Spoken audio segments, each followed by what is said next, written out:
ಎಲ್ರಿಗೂ ನಮಸ್ಕಾರ ಮಕ್ಕಳ. ಇವತ್ತಿನ ತರಗತಿಯಲ್ಲಿ ನಾವು ವಿಜ್ಞಾನ ವಿಷಯದಲ್ಲಿ ಒಂದು ಇಂಪಾರ್ಟೆಂಟ್ ಕಾನ್ಸೆಪ್ಟ್ ಆಗಿರುವಂತಹ ಒಂದು ಸೆಲ್ ಅನ್ನೋದ್ರ ಬಗ್ಗೆ ತಿಳ್ಕೊಳ್ಳೋಣ. ಏನು ಸೆಲ್ ಅಂದ್ರೆ ಕನ್ನಡದಲ್ಲಿ ನಾವು ಜೀವಕೋಶ ಅಂತ ಹೇಳ್ತೀವಿ. ಓಕೆನಾ?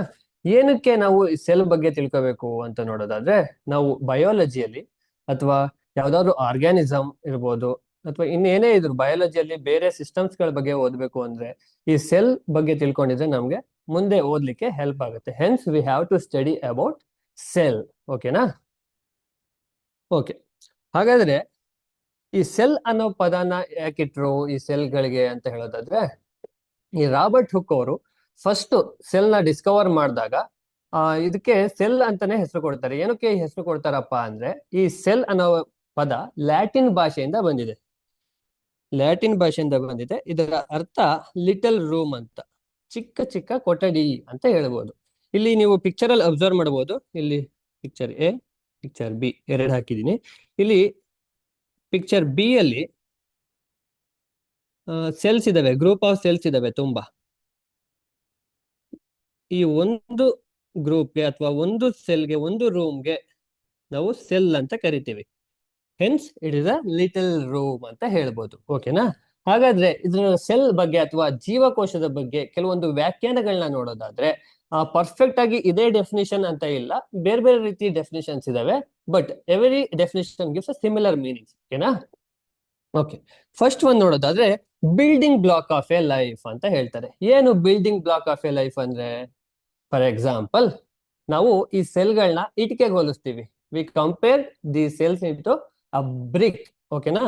ಹೌ ದೀಸ್ ಬ್ರಿಕ್ಸ್, ಈ ಇಟ್ಟಿಗೆಗಳು ಹೇಗೆ ಒಂದು ಗೋಡೆಯನ್ನ ಕಟ್ಟಲಿಕ್ಕೆ ಅಥವಾ ಒಂದು ಮನೆಯನ್ನ ಕಟ್ಟಲಿಕ್ಕೆ ಸಹಾಯ ಮಾಡ್ತಾವೋ, in the same way our cells also help us to construction of a organism. ಅಥವಾ ಒಂದು ಆರ್ಗ್ಯಾನಿಸಮ್, ಒಂದು ಜೀವಿ ಆಗ್ಲಿಕ್ಕೆ ಈ ಸೆಲ್ಗಳು ಸಹಾಯ ಮಾಡ್ತವೆ. ಹಲವಾರು ಸೆಲ್ಗಳು ಸೇರಿ ಒಂದು ಜೀವಿ ಆಗಿರುವಂತದ್ದು. ಓಕೆನಾ? Then fundamental unit. ಏನು ಫಂಡಮೆಂಟಲ್ ಅಂದ್ರೆ? ಫಂಡಮೆಂಟಲ್ ಅಂದ್ರೆ ಬೇಸಿಕ್ ಅಂತ. ಓಕೆನಾ? ಬೇಸಿಕ್ ಯೂನಿಟ್, ಒಂದು ಫೌಂಡೇಶನ್ ಅಂತ ಹೇಳ್ಬೋದು. ಫಾರ್ ಎಕ್ಸಾಂಪಲ್, ಯಾವ್ದೋ ಒಂದು ಬಿಲ್ಡಿಂಗ್ ಅಥವಾ ರೂಮ್ ಕಟ್ತಾ ಇರ್ತೀರಿ ಅನ್ಕೊಳ್ಳಿ, ಅಲ್ಲಿ ಫೌಂಡೇಶನ್ ಇಲ್ಲದೆ ನಾವು ಕಟ್ಲಿಕ್ಕೆ ಹೋದ್ರೆ ಅದು ಅಸಾಧ್ಯ. In the same way, without this cell and organism formation is impossible. ಓಕೆನಾ? ಇದ್ರ ಅರ್ಥ ಫಂಡಮೆಂಟಲ್ ಯೂನಿಟ್ ಆಫ್ ಲೈಫ್ ಅಂದ್ರೆ ಇದು.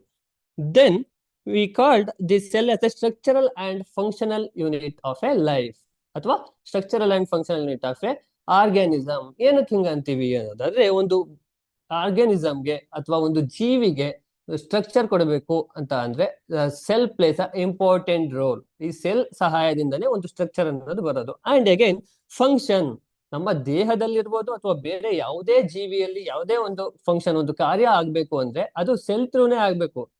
ಕರೆಕ್ಟ್? ಟಿಶ್ಯೂ ಅಂತ ಹೇಳ್ತೀವಿ, ಆರ್ಗನ್ ಹೇಳ್ತೀವಿ, ಆರ್ಗನ್ ಸಿಸ್ಟಮ್ ಅಂತ ಹೇಳ್ತೀವಿ. ಅವು ಆಗಿರೋದು ಯಾವ್ದ್ರಿಂದ? ಸೆಲ್, ಜೀವಕೋಶಗಳಿಂದನೇ ಆಗಿರೋದು. ಹಾಗಾಗಿ ಈ cell is a structural and fundamental unit of a life. ಓಕೆನಾ? ಇದಿಷ್ಟು small introduction about cell. Then ಈ ಸೆಲ್ ಡಿಸ್ಕವರಿ ಇದೆಯಲ್ಲ, ಈ ಸೆಲ್ ನ ಕಂಡಿಡೋದಲ್ವಾ, ಇದಕ್ಕೆ ಸೆಲ್ಗೆ ಕಾಂಟ್ರಿಬ್ಯೂಷನ್ ಯಾರ್ಯಾರ್ದಿದೆ ಅಂತ ನೋಡೋದಾದ್ರೆ, ಫಸ್ಟ್ ನಮ್ಗೆಲ್ಲ ಗೊತ್ತು, ರಾಬರ್ಟ್ ಹುಕ್. ರಾಬರ್ಟ್ ಹುಕ್ ಅವರು 1665 ಅಲ್ಲಿ ಈ ಸೆಲ್ಸ್ ಅನ್ನೋದನ್ನ ಡಿಸ್ಕವರ್ ಮಾಡ್ತಾರೆ. ಹೇಗ್ ಮಾಡ್ತಾರಪ್ಪ ಅನ್ನೋದಿದ್ರೆ ಇಲ್ಲಿ ನೀವು ಅಬ್ಸರ್ವ್ ಮಾಡ್ಬೋದು. He observe with the slices of a cork. Cork ಅನ್ನೋದ್ರಲ್ಲಿ ಅಬ್ಸರ್ವ್ ಮಾಡ್ತಾರೆ. ಏನು ಈ ಕಾರ್ಕ್ ಅಂದ್ರೆ? ಈ ಕಾರ್ಕ್ ಅಂದ್ರೆ, ನಾವು ಒಂದು ಮರ ತಗೊಂಡ್ರೆ ಮರದ ಔಟರ್ ಮೋಸ್ಟ್ ಪಾರ್ಟ್ ಇರುತ್ತಲ್ವಾ, ಅದಕ್ಕೆ ನಾವು ಬಾರ್ಕ್ ಅಂತ ಹೇಳ್ತೀವಿ. ಈ ಚಿತ್ರದಲ್ಲಿ ಅಬ್ಸರ್ವ್ ಮಾಡ್ಬೋದು, ಫಿಗರ್ ಎ, ಬಿ, ಸಿ. ಓಕೆನಾ? ಈ ಡಯಾಗ್ರಾಮ್ ಎ ಇದೆಯಲ್ಲ, ಇಲ್ಲಿ ಅಬ್ಸರ್ವ್ ಮಾಡಿ, ಇಲ್ಲಿ 3 ಲೇಯರ್ ಇದೆ. ಗ್ರೀನ್ ಕಲರ್ ಇದೆ, ಅದ್ಮೇಲೆ ಯೆಲ್ಲೋ ಕಲರ್ ಇದೆ, ಮತ್ತೆ ಬ್ರೌನ್ ಕಲರ್ ಇದೆ. ಆ ಗ್ರೀನ್ ಕಲರ್ ಅಲ್ಲಿ ಇರೋದನ್ನ ನಾವು ಲಿವಿಂಗ್ ಫ್ಲೋಯಮ್ ಅಂತ ಹೇಳಿದ್ರೆ ಎರಡನೇದು, ಯೆಲ್ಲೋ ಕಲರ್ ನ ಕಾರ್ಕ್ ಎಂಬಿಯಂ ಅಂತ ಹೇಳ್ತೀವಿ. ಅಂಡ್ ಔಟರ್ ಮೋಸ್ಟ್ ಪಾರ್ಟ್ ಇದೆಯಲ್ಲ, ಅದನ್ನ ನಾವು ಕಾರ್ಕ್ ಅಂತ ಹೇಳ್ತೀವಿ. ಆ ಬಾರ್ಕ್ ಅಲ್ಲೇ ಔಟರ್ ಮೋಸ್ಟ್ ಲೇಯರ್ ನ ನಾವು ಕಾರ್ಕ್ ಅಂತ ಹೇಳ್ತೀವಿ. ಈ ಪಿಕ್ಚರ್ ಬಿ ಇದೆಯಲ್ಲ, ಇದು ಆ ಕಾರ್ಕ್ದು ಪಿಕ್ಚರ್.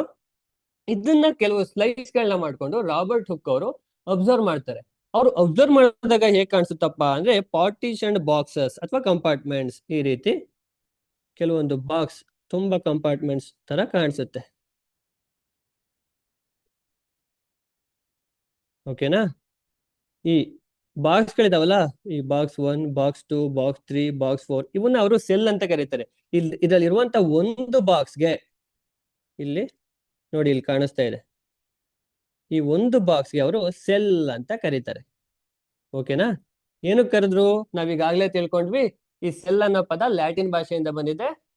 ಇದ್ರ ಅರ್ಥ ಲಿಟಲ್ ರೂಮ್, ಚಿಕ್ಕ ಕೊಠಡಿ ಅಂತ ಅರ್ಥ. ಹಾಗಾಗಿ ಇಲ್ಲಿ ಒಂದು ಚಿಕ್ಕ ಬಾಕ್ಸ್ಗೆ ಅವರು ಸೆಲ್ ಅಂತ ಕರೀತಾರೆ. ಓಕೆನಾ? ಹಾಗೆ ಇನ್ನೊಂದು ನಾವಿಲ್ಲಿ ಅಬ್ಸರ್ವ್ ಮಾಡಬೇಕು. ಅವರು ಈ ನೋಡ್ತಾರಲ್ಲ, ಡಿಸ್ಕವರ್ ಮಾಡಿದಂತ ಸೆಲ್ಸ್ ಡೆಡ್ ಸೆಲ್ಸ್ ಆಗಿರುತ್ತೆ. ಈಗ ಲಿವಿಂಗ್ ಸೆಲ್ಸ್ ನ ಯಾರು ನೋಡೇ ಇಲ್ವಾ? ಆಫ್ಟರ್ ಬೇರೆಯವ್ರು ಬರ್ತಾರೆ, ಅವರು ಬೇರೆಯವ್ರು ಅಬ್ಸರ್ವ್ ಮಾಡ್ತಾರೆ. ಅದ್ರ ಬಗ್ಗೆ ಈಗ ತಿಳ್ಕೊಳ್ಳೋಣ. ಹಾ, ಇನ್ನು ಕೆಲವ್ರದ್ದು ಕಾಂಟ್ರಿಬ್ಯೂಷನ್ ಇದೆ ಸೆಲ್ ಡಿಸ್ಕವರಿಯಲ್ಲಿ. ಯಾರ್ಯಾರು ಅಂತ ನೋಡೋದಾದ್ರೆ, ಆಂಟನ್ ವನ್ ಲೆವನ್ ಹೋಕ್ ಇನ್ 1674 ಅಲ್ಲಿ ಆಂಟನ್ ವನ್ ಲೆವನ್ ಹೋಕ್ ಅವರು free living pond water, pond water ನ ತಗೊಂಡು ಅದನ್ನ ಅವರೇ ಡೆವಲಪ್ ಮಾಡದಂತಹ ಒಂದು ಇಂಪ್ರೂವ್ಡ್ ಮೈಕ್ರೋಸ್ಕೋಪ್ ಅಲ್ಲಿ ಇಟ್ಟು ನೋಡ್ತಾರೆ. ಅಲ್ಲಿ ಅವರು ಲಿವಿಂಗ್ ಸೆಲ್ಸ್ ನ ಅಬ್ಸರ್ವ್ ಮಾಡ್ತಾರೆ. ಯಾರು? Anton van Leeuwenhoek. Robert Hooke ಅವರು ಫಸ್ಟ್ ಸೆಲ್ ನ ಡಿಸ್ಕವರ್ ಮಾಡಿದ್ದು, ಬಟ್ ಅವರು ನೋಡಿದಂತಹ ಸೆಲ್ಸ್ ಡೆಡ್ ಸೆಲ್ಸ್ ಆಗಿರುತ್ತೆ. ದೆನ್ ಲೆವನ್ ಹುಕ್ ಅವರು ಲಿವಿಂಗ್ ಸೆಲ್ಸ್ ನ ಫಸ್ಟ್ ಅಬ್ಸರ್ವ್ ಮಾಡ್ತಾರೆ. ಯಾವಾಗ? 1674 ಅಲ್ಲಿ ಅಬ್ಸರ್ವ್ ಮಾಡ್ತಾರೆ. ದೆನ್ ಇನ್ನ 1831 ಅಲ್ಲಿ ನ್ಯೂಕ್ಲಿಯಸ್ ನ ರಾಬರ್ಟ್ ಬ್ರೌನ್ ಅನ್ನೋರು ಡಿಸ್ಕವರ್ ಮಾಡ್ತಾರೆ. ಹಾಗೆ ನ್ಯೂಕ್ಲಿಯಸ್ ಅಂತ ಹೆಸರು ಕೊಡ್ತಾರೆ ಅದಕ್ಕೆ. ಅದಾದ್ಮೇಲೆ ಪರ್ಕಿಂಜೆ ಅವರು 1839 ಅಲ್ಲಿ ಪ್ರೋಟೋಪ್ಲಾಸಮ್ ನ ಡಿಸ್ಕವರ್ ಮಾಡ್ತಾರೆ. ಇಲ್ಲಿ ನಿಮ್ಗೆ ಪ್ರೋಟೋಪ್ಲಾಸಮ್ ಮತ್ತೆ ಸೈಟೋಪ್ಲಾಸಮ್ಗೆ ಕನ್ಫ್ಯೂಷನ್ ಆಗ್ಬೋದು. ಎರಡೂ ಲಿಕ್ವಿಡ್ ಸಬ್ಸ್ಟೆನ್ಸ್, ಬಟ್ ಈ protoplasm present everywhere, present in all part of cell. Cell ನ ಎಲ್ಲಾ ಭಾಗದಲ್ಲೂ ಈ ಪ್ರೋಟೋಪ್ಲಾಸಮ್ ಪ್ರೆಸೆಂಟ್ ಇರುತ್ತೆ, ಲಿಕ್ವಿಡ್ ಸಬ್ಸ್ಟೆನ್ಸ್. ಬಟ್ ಈ ಸೈಟೋಪ್ಲಾಸಮ್ ಕೂಡ ಎಲ್ಲಾ ಕಡೆ ಇರುತ್ತೆ except nucleus. Present in a cell except nucleus ನ ಬಿಟ್ಟು ಬೇರೆ ಕಡೆ ಪ್ರೆಸೆಂಟ್ ಇರುತ್ತೆ. ಓಕೆನಾ? ಒಂದು ಅರ್ಥ ಮಾಡ್ಕೊಳ್ಳಿ, ಇಲ್ಲಿ ಪ್ರೋಟೋಪ್ಲಾಸಮ್ ಮತ್ತೆ ಸೈಟೋಪ್ಲಾಸಮ್ ಎರಡು ಒಂದೇ ಅಲ್ಲ, ಬೇರೆ ಬೇರೆ. ಓಕೆನಾ? ದೆನ್ ಸೆಲ್ ಥಿಯರಿ ಬರುತ್ತೆ. ಈ ಸೆಲ್ ಥಿಯರಿನ ಇಬ್ರು ಬಯಾಲಜಿಸ್ಟ್, ಒಬ್ರು ಶೇಡನ್ ಅಂಡ್ ಶಾನ್. ಈ ಶೇಡನ್ ಅನ್ನೋರು 1838 ಅಲ್ಲಿ ಪ್ರೆಸೆಂಟ್ ಮಾಡಿದ್ರೆ, ಶ್ವಾನ್ ಅನ್ನೋರು 1839 ಅಲ್ಲಿ ಪ್ರೆಸೆಂಟ್ ಮಾಡ್ತಾರೆ.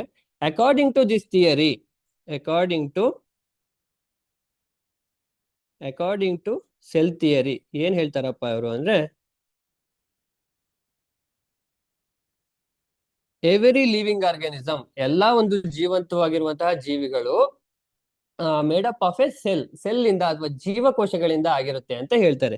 ಎವರಿ ಲಿವಿಂಗ್ ಆರ್ಗಾನಿಸಮ್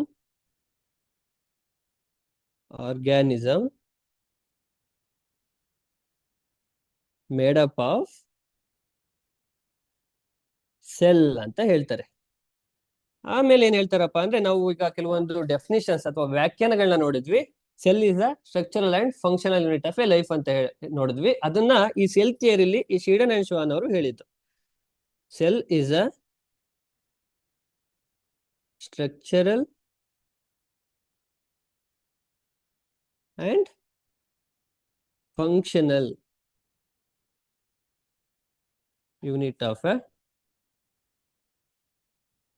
ಲೈಫ್ ಅಂತ ಹೇಳ್ತಾರೆ, ಮತ್ತೆ ಬೇಸಿಕ್ ಯೂನಿಟ್ ಅಂತಾನು ಹೇಳ್ತಾರೆ. ಇದಾದ ನಂತರ ವಿರ್ಚು ಅವರು ಈ ಕಾನ್ಸೆಪ್ಟ್ ನ 1855 ಅಲ್ಲಿ ಎಕ್ಸ್ಪ್ಯಾಂಡ್ ಮಾಡ್ತಾರೆ. ಇವ್ರು ಏನ್ ಹೇಳ್ತಾರಪ್ಪ ಅಂದ್ರೆ, every new cell exist from pre existing cell ಅಂತ ಹೇಳ್ತಾರೆ. ಎವರಿ ನ್ಯೂ ಸೆಲ್ ಫಾರ್ಮ್ ಅಥವಾ exist form by pre existing cell ಅಂತ ಹೇಳ್ತಾರೆ. ಏನು ಪ್ರೀ ಎಕ್ಸಿಸ್ಟಿಂಗ್ ಸೆಲ್ ಅಂದ್ರೆ, ಈಗಾಗಲೇ ಜೀವಿಯಲ್ಲಿ ಇರ್ತಕ್ಕಂಥ ಸೆಲ್ ಇಂದ ಸೆಲ್ ಡಿವಿಷನ್ ಆಗಿ ಹೊಸ ಸೆಲ್ಗಳು ಹುಡ್ಕೊಳ್ತವೆ ಅಂತ ಈ ವಿರ್ಚು ಅವರು 1855 ಅಲ್ಲಿ ಹೇಳ್ತಾರೆ. ಇದಾದ ನಂತರ ಇನ್ನು ಕೆಲವೊಂದು ಸೆಲ್ ಆರ್ಗನಲ್ಸ್ ಎಲ್ಲ ಬರುತ್ತೆ ಅಲ್ವಾ, ನಮಗೆ ಗೊತ್ತು. ಮೈಟೋಕಾಂಡ್ರಿಯಾ ಇರ್ಬೋದು, ಗಾಲ್ಗಿ ಅಪರೇಟಸ್ ಇರ್ಬೋದು, ಎಂಡೋಪ್ಲಾಸ್ಮಿಕ್ ರೆಟಿಕ್ಯುಲಮ್ ಇರ್ಬೋದು, ಇವೆಲ್ಲವೂ ಇದಾವೆ. ಇವನ್ನೆಲ್ಲ ಯಾಕೆ ಡಿಸ್ಕವರ್ ಮಾಡಿದ್ರಪ್ಪ ಅಂತ ನಿಮಗೆ ಡೌಟ್ ಬಂದ್ರೆ, ಆಫ್ಟರ್ 1950 ಆದ ನಂತರ ಟೆಕ್ನಾಲಜಿ ತುಂಬಾ ಡೆವಲಪ್ ಆಗಿರುತ್ತೆ. ಅವಾಗ ಎಲೆಕ್ಟ್ರಾನ್ ಮೈಕ್ರೋಸ್ಕೋಪ್ ಇನ್ವೆನ್ಷನ್ ಆಗಿರುತ್ತೆ. ಆಗ ಎಲೆಕ್ಟ್ರಾನ್ ಮೈಕ್ರೋಸ್ಕೋಪ್ ಅಲ್ಲಿ ನೋಡಿದಾಗ ನಮ್ಗೆ ಈ ಸೆಲ್ ಆರ್ಗನೆಲ್ಸ್ ಎಲ್ಲ ಕಾಣಿಸುತ್ತೆ. ಅವಾಗ ಇವನ್ನೆಲ್ಲ ಡಿಸ್ಕವರ್ ಮಾಡಿ ನೇಮ್ಗಳನ್ನ ಕೊಡ್ತಾರೆ. ಇದಿಷ್ಟು ಡಿಸ್ಕವರಿ ಮತ್ತೆ ಇಂಟ್ರಡಕ್ಷನ್ ಬಗ್ಗೆ ಆಯ್ತು. ನೆಕ್ಸ್ಟ್ ನೋಡೋದಾದ್ರೆ ಈಗ ಸೆಲ್ ನಮ್ಗೆ ಫಾರ್ ಎಕ್ಸಾಂಪಲ್ ಈಗ ಲಿವಿಂಗ್ ಆರ್ಗಾನಿಸಮ್ಸ್ ಬಗ್ಗೆ ಸ್ಟಡಿ ಮಾಡೋದಕ್ಕೆ ನಾವು ಬಯೋಲಜಿ ಅಥವಾ ಜೀವಶಾಸ್ತ್ರ ಅಂತ ಹೇಳ್ತೀವಿ ಅಲ್ವಾ. ಹಾಗೆ ಬರೀ ಪ್ಲಾಂಟ್ಸ್ ಬಗ್ಗೆನೇ ಸ್ಟಡಿ ಮಾಡೋದಾದ್ರೆ ಅದಕ್ಕೆ ನಾವು ಪ್ಲಾಂಟ್ ಸೈನ್ಸ್ ಅಥವಾ ಬಾಟ್ನಿ ಅಂತ ಹೇಳ್ತೀವಿ. ದೆನ್ ಅನಿಮಲ್ಸ್ ಬಗ್ಗೆ ಸ್ಟಡಿ ಮಾಡೋದಾದ್ರೆ ಅದಕ್ಕೆ ಝುವಾಲಜಿ ಅಥವಾ ಅನಿಮಲ್ ಸೈನ್ಸ್ ಅಂತ ಹೇಳ್ತೀವಿ. ಅದೇ ರೀತಿ ಈ ಸೆಲ್ಸ್ ಬಗ್ಗೆ ಸ್ಟಡಿ ಮಾಡೋದಕ್ಕೂ ಒಂದು ಹೆಸರಿದೆ. ಅದಕ್ಕೆ ನಾವು ಸೈಟಾಲಜಿ ಅಂತ ಹೇಳ್ತೀವಿ ಅಥವಾ ಸೆಲ್ ಬಯಾಲಜಿ ಅಂತ ಹೇಳ್ತೀವಿ. ಈ ಸೆಲ್ ಬಯಾಲಜಿ ಅಂತ ಜನರಲ್ ಆಗಿ ಹೇಳ್ತೀವಿ, ಸೈಂಟಿಫಿಕ್ ಆಗಿ ಹೇಳ್ಬೇಕು ಅಂದ್ರೆ ಸೈಟಾಲಜಿ ಅಂತ ಹೇಳ್ಬೋದು. ಓಕೆನಾ, ಇದು ಇಂಪಾರ್ಟೆಂಟ್. ದೆನ್ ನಾವು ಮೈಕ್ರೋಸ್ಕೋಪಿಕ್ ಅಂತ ಹೇಳಿದೀವಿ. ನಾವು ಈ ಸೆಲ್ ನ, ಈ ಜೀವಕೋಶನ ಸೂಕ್ಷ್ಮ ಅಂತ ಹೇಳಿದೀವಿ. ಅಂದ್ರೆ ತುಂಬಾ ಚಿಕ್ಕದು, ಬರಿಗಣ್ಣಿಗೆ ಕಾಣಲ್ಲ ಅಂತ ಹೇಳಿದೀವಿ. ಹಾಗಾದ್ರೆ ಇದನ್ನ ನಾವು ಮೆಜರ್ ಮಾಡ್ಬೋದಾ? Yes, we can measure this cell. ಹೇಗ್ ಮೆಜರ್ ಮಾಡಬಹುದು, ಯಾವ ಯೂನಿಟ್ ಇಂದ ಮೆಜರ್ ಮಾಡಬಹುದು ಅಂತ ನೋಡೋದಾದ್ರೆ ಇಲ್ಲಿ ನೀವು ಅಬ್ಸರ್ವ್ ಮಾಡಬಹುದು, ಮೈಕ್ರಾನ್ ಅನ್ನೋ ಯೂನಿಟ್ ಇಂದ ಮೆಜರ್ ಮಾಡಬಹುದು. ಏನು ಮೈಕ್ರಾನ್ ಅಂದ್ರೆ? 1 ಮೈಕ್ರಾನ್ ಅಂದ್ರೆ ಎಷ್ಟು ಮೀಟರ್ ಅಂತ ನೋಡೋದಾದ್ರೆ 1 micron is equal to 10⁻⁻⁻6 metre ಅಂತ ಹೇಳ್ಬೋದು. ಈ ಮೈಕ್ರಾನ್ ನಾವು ಯಾವ ರೀತಿ ಬರೀಬಹುದು ಅಂದ್ರೆ ಮ್ಯೂ ಬರೆದು ಎಂ ಬರೆದ್ರೆ ಇದನ್ನ ನಾವು ಸಿಂಪಲ್ ಆಗಿ ಮೈಕ್ರಾನ್ ಅಂತ ಕರಿತೀವಿ, ಅಥವಾ ಮೈಕ್ರೋಮೀಟರ್ ಅಂತ ಬೇಕಾದ್ರೂ ಕರಿಬಹುದು. ಮೈಕ್ರೋ ಮೀಟರ್ ಅಂತ ಬೇಕಾದ್ರೂ ಕರಿಬಹುದು.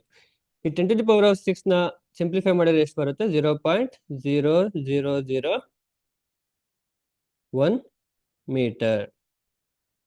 ಓಕೆನಾ, ನಾವು ಯಾವ್ದು ಯೂನಿಟ್ ಇಂದ ಅಳತೆ ಮಾಡ್ತೀವಿ? ಮೈಕ್ರಾನ್ ಅನ್ನೋ ಯೂನಿಟ್ ಇಂದ ಸೆಲ್ಸ್ ನ ಮೆಜರ್ ಮಾಡ್ತೀವಿ. ಓಕೆನಾ. ಓಕೆ, ದೆನ್ ಇವಾಗ ನನ್ಗೊಂದು ಪ್ರಶ್ನೆ ಇದೆ. Does every living organisms made up of same number of cells ಅಂತ ನೋಡೋದಾದ್ರೆ ಎಲ್ಲಾ ಜೀವಿಗಳು ಒಂದೇ ರೀತಿ ಸಂಖ್ಯೆಯ ಸೆಲ್ಗಳಿಂದ ಆಗಿರುತ್ತಾ? ಅಥವಾ ಈಗ ಫಾರ್ ಎಕ್ಸಾಂಪಲ್ ಈಗ ಇಲ್ಲೊಂದು ಪ್ಲಾಂಟ್ ಇದೆ ಅಂತ ಅನ್ಕೊಳ್ಳಿ, ಇಲ್ಲೊಂದು ಅಮೀಬಾ ಇದೆ ಅಂತ ಅನ್ಕೊಳ್ಳಿ. ಓಕೆನಾ, ಈಗ ಪ್ಲಾಂಟ್ ಅಲ್ಲಿರುವಂತಹ ಸೆಲ್ಗಳ ಸಂಖ್ಯೆ ಅಮೀಬಾದಲ್ಲಿರೋ ಸೆಲ್ಗಳ ಸಂಖ್ಯೆ ಒಂದೇನಾ ಅಂತ ನೋಡೋದಾದ್ರೆ no. Based on the number of cells we divide organisms into 2 types. ಯಾವ್ದಾವ್ದಪ್ಪ ಅಂತ ನೋಡೋದಾದ್ರೆ ಯೂನಿಸೆಲ್ಯುಲಾರ್ ಮತ್ತೆ ಆರ್ಗಾನಿಸಮ್ ನಾವು 2 ರೀತಿಯಾಗಿ ವಿಂಗಡಣೆ ಮಾಡ್ತೀವಿ. ಒಂದು ಯೂನಿಸೆಲ್ಯುಲಾರ್ ಮತ್ತೆ ಮಲ್ಟಿಸೆಲ್ಯುಲಾರ್. ಯೂನಿಸೆಲ್ಯುಲಾರ್ ಗೆ ನಾವು ಕನ್ನಡದಲ್ಲಿ ಏನ್ ಹೇಳ್ತೀವಿ? ಏಕ ಕೋಶೀಯ ಜೀವಿಗಳು. ಹಾಗೆ ಮಲ್ಟಿಸೆಲ್ಯುಲಾರ್ಗೆ ಬಹುಕೋಶೀಯ ಜೀವಿಗಳು ಅಂತ ಹೇಳ್ತೀವಿ. ಓಕೆನಾ.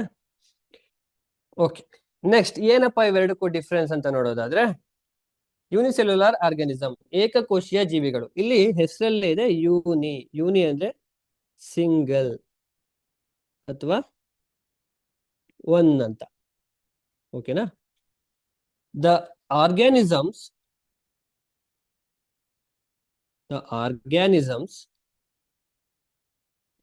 ಮೇಡ್ ಅಪ್ ಆಫ್ ಅಥವಾ the organisms which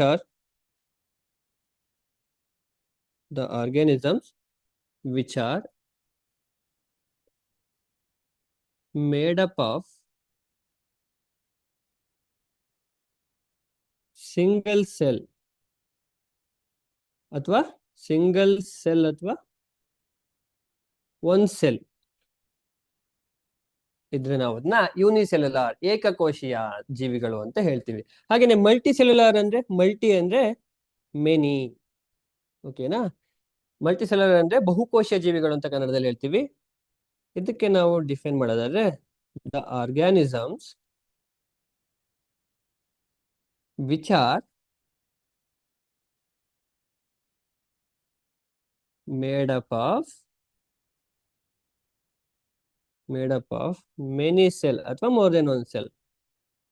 many cell ಅಂತ ಮಾಡ್ತಾ ಇದ್ರೆ ಅದನ್ನ ನಾವು ಮಲ್ಟಿ ಸೆಲ್ಯುಲಾರ್ ಆರ್ಗಾನಿಸಮ್ ಅಂತ ಹೇಳ್ತೀವಿ. ಇದಿಷ್ಟು ಯೂನಿಸೆಲ್ಯುಲಾರ್ ಮತ್ತೆ ಮಲ್ಟಿ ಸೆಲ್ಯುಲಾರ್ ಆರ್ಗಾನಿಸಮ್ ಇರುವಂತಹ ವ್ಯತ್ಯಾಸ. ಹಾಗಾದ್ರೆ ಯೂನಿಸೆಲ್ಯುಲಾರ್ ಆರ್ಗಾನಿಸಮ್ಗೆ ನಾವು ಎಕ್ಸಾಂಪಲ್ ಕೊಡೋದಾದ್ರೆ ಕ್ಲಮೈಡೋಮೋನಾಸ್ ಕೇಳಿದ್ದೀರಾ? ಕ್ಲಮೈಡೋಮೋನಾಸ್ ಅಂದ್ರೆ ಅದೊಂದು ಆಲ್ಗೆ. ಆಮೇಲೆ ಅಮೀಬಾ ನಿಮ್ಮೆಲ್ಲರಿಗೂ ಗೊತ್ತು, ಅಮೀಬಾ ಕೂಡ ಯೂನಿಸೆಲ್ಯುಲಾರ್ಗೆ ಎಕ್ಸಾಂಪಲ್. ದೆನ್ ಮಲ್ಟಿ ಸೆಲ್ಯುಲಾರ್ಗೆ ಎಕ್ಸಾಂಪಲ್ ಕೊಡೋದಾದ್ರೆ ತುಂಬಾ ಎಕ್ಸಾಂಪಲ್ ಕೊಡ್ಬೋದು. ಫಾರ್ ಎಕ್ಸಾಂಪಲ್ ಪ್ಲಾಂಟ್ಸ್ ಇರ್ಬೋದು, ಅನಿಮಲ್ಸ್, ಆಮೇಲೆ ನಾವು ಹ್ಯೂಮನ್ಸ್, ಇನ್ನು ಹಲವಾರು ಎಕ್ಸಾಂಪಲ್ ನ ಕೊಡ್ಬೋದು. ಇದಿಷ್ಟು ಯೂನಿಸೆಲ್ಯುಲಾರ್ ಮತ್ತೆ ಮಲ್ಟಿಸೆಲ್ಯುಲಾರ್ ಆರ್ಗಾನಿಸಮ್ ಇರುವಂತಹ ವ್ಯತ್ಯಾಸ. ಓಕೆನಾ? Then parts of a cell ನೋಡೋದಾದ್ರೆ, ಸೆಲ್ ನ ಅಂಗಗಳು ಯಾವುವು ಅಂತ ಮುಖ್ಯವಾಗಿ ನೋಡೋದಾದ್ರೆ, ಇಲ್ಲಿ ನಾವು ಕನ್ಫ್ಯೂಸ್ ಆಗಬಾರ್ದು. ಸೆಲ್ ಆರ್ಗಾನೆಲ್ಸ್ಗೂ ಪಾರ್ಟ್ಸ್ ಆಫ್ ಎ ಸೆಲ್ಸ್ಗೂ ವ್ಯತ್ಯಾಸ ಇದೆ. ಯಾವ ಆರ್ಗನ್ಸ್ ನಮ್ಗೆ ನಾರ್ಮಲ್ ಮೈಕ್ರೋಸ್ಕೋಪ್ ಅಲ್ಲಿ ನೋಡಿದಾಗ ಬರೀ ಮೈಕ್ರೋಸ್ಕೋಪ್ ಅಲ್ಲಿ ಕಾಣಿಸುತ್ತೋ ಅವನ್ನ ನಾವು ಮುಖ್ಯವಾಗಿ ಆರ್ಗನ್ಸ್ ಅಂತ ಹೇಳ್ತೀವಿ. For example parts of a cell ಅಂತ ಹೇಳ್ತೀವಿ. ಫಾರ್ ಎಕ್ಸಾಂಪಲ್ ನಾವು ಮೈಕ್ರೋಸ್ಕೋಪ್ ಅಲ್ಲಿ ನೋಡಿದಾಗ ಸೆಲ್ ಮೆಂಬ್ರೇನ್ ಕಾಣಿಸುತ್ತೆ, ಸೆಲ್ ವಾಲ್ ಕಾಣಿಸುತ್ತೆ, ದೆನ್ ಸೈಟೋಪ್ಲಾಸಮ್ ಕಾಣಿಸುತ್ತೆ, ನ್ಯೂಕ್ಲಿಯಸ್ ಕಾಣಿಸುತ್ತೆ. ಇವನ್ನ ನಾವು ಪಾರ್ಟ್ಸ್ ಆಫ್ ಎ ಸೆಲ್ ಅಂತ ಹೇಳ್ತೀವಿ. ಓಕೆನಾ? ಸೆಲ್ ಆರ್ಗನಲ್ಸ್ ಬಗ್ಗೆ ಆಮೇಲೆ ಹೇಳ್ತೀವಿ. ಯಾವ್ದ್ಯಾವ್ದು ಪಾರ್ಟ್ಸ್ ಆಫ್ ಎ ಸೆಲ್? ಇದು ಪ್ಲಾಂಟ್ ಸೆಲ್ ಆಗಿರೋದ್ರಿಂದ cell wall, outer most layer cell wall, ನಂತರ cell membrane, then nucleus, and last one cytoplasm. ನಾನು ಅವಾಗಲೇ ಹೇಳಿದ್ದೀನಿ, ಸೈಟೋಪ್ಲಾಸಮ್ ಮತ್ತೆ ಪ್ರೋಟೋಪ್ಲಾಸಮ್ಗೆ ಕನ್ಫ್ಯೂಷನ್ ಬೇಡ. ಈ ಸೈಟೋಪ್ಲಾಸಮ್ ನ್ಯೂಕ್ಲಿಯಸ್ ಬಿಟ್ಟು ಬೇರೆ ಎಲ್ಲಾ ಕಡೆ ಪ್ರೆಸೆಂಟ್ ಇರುತ್ತೆ. ಓಕೆನಾ?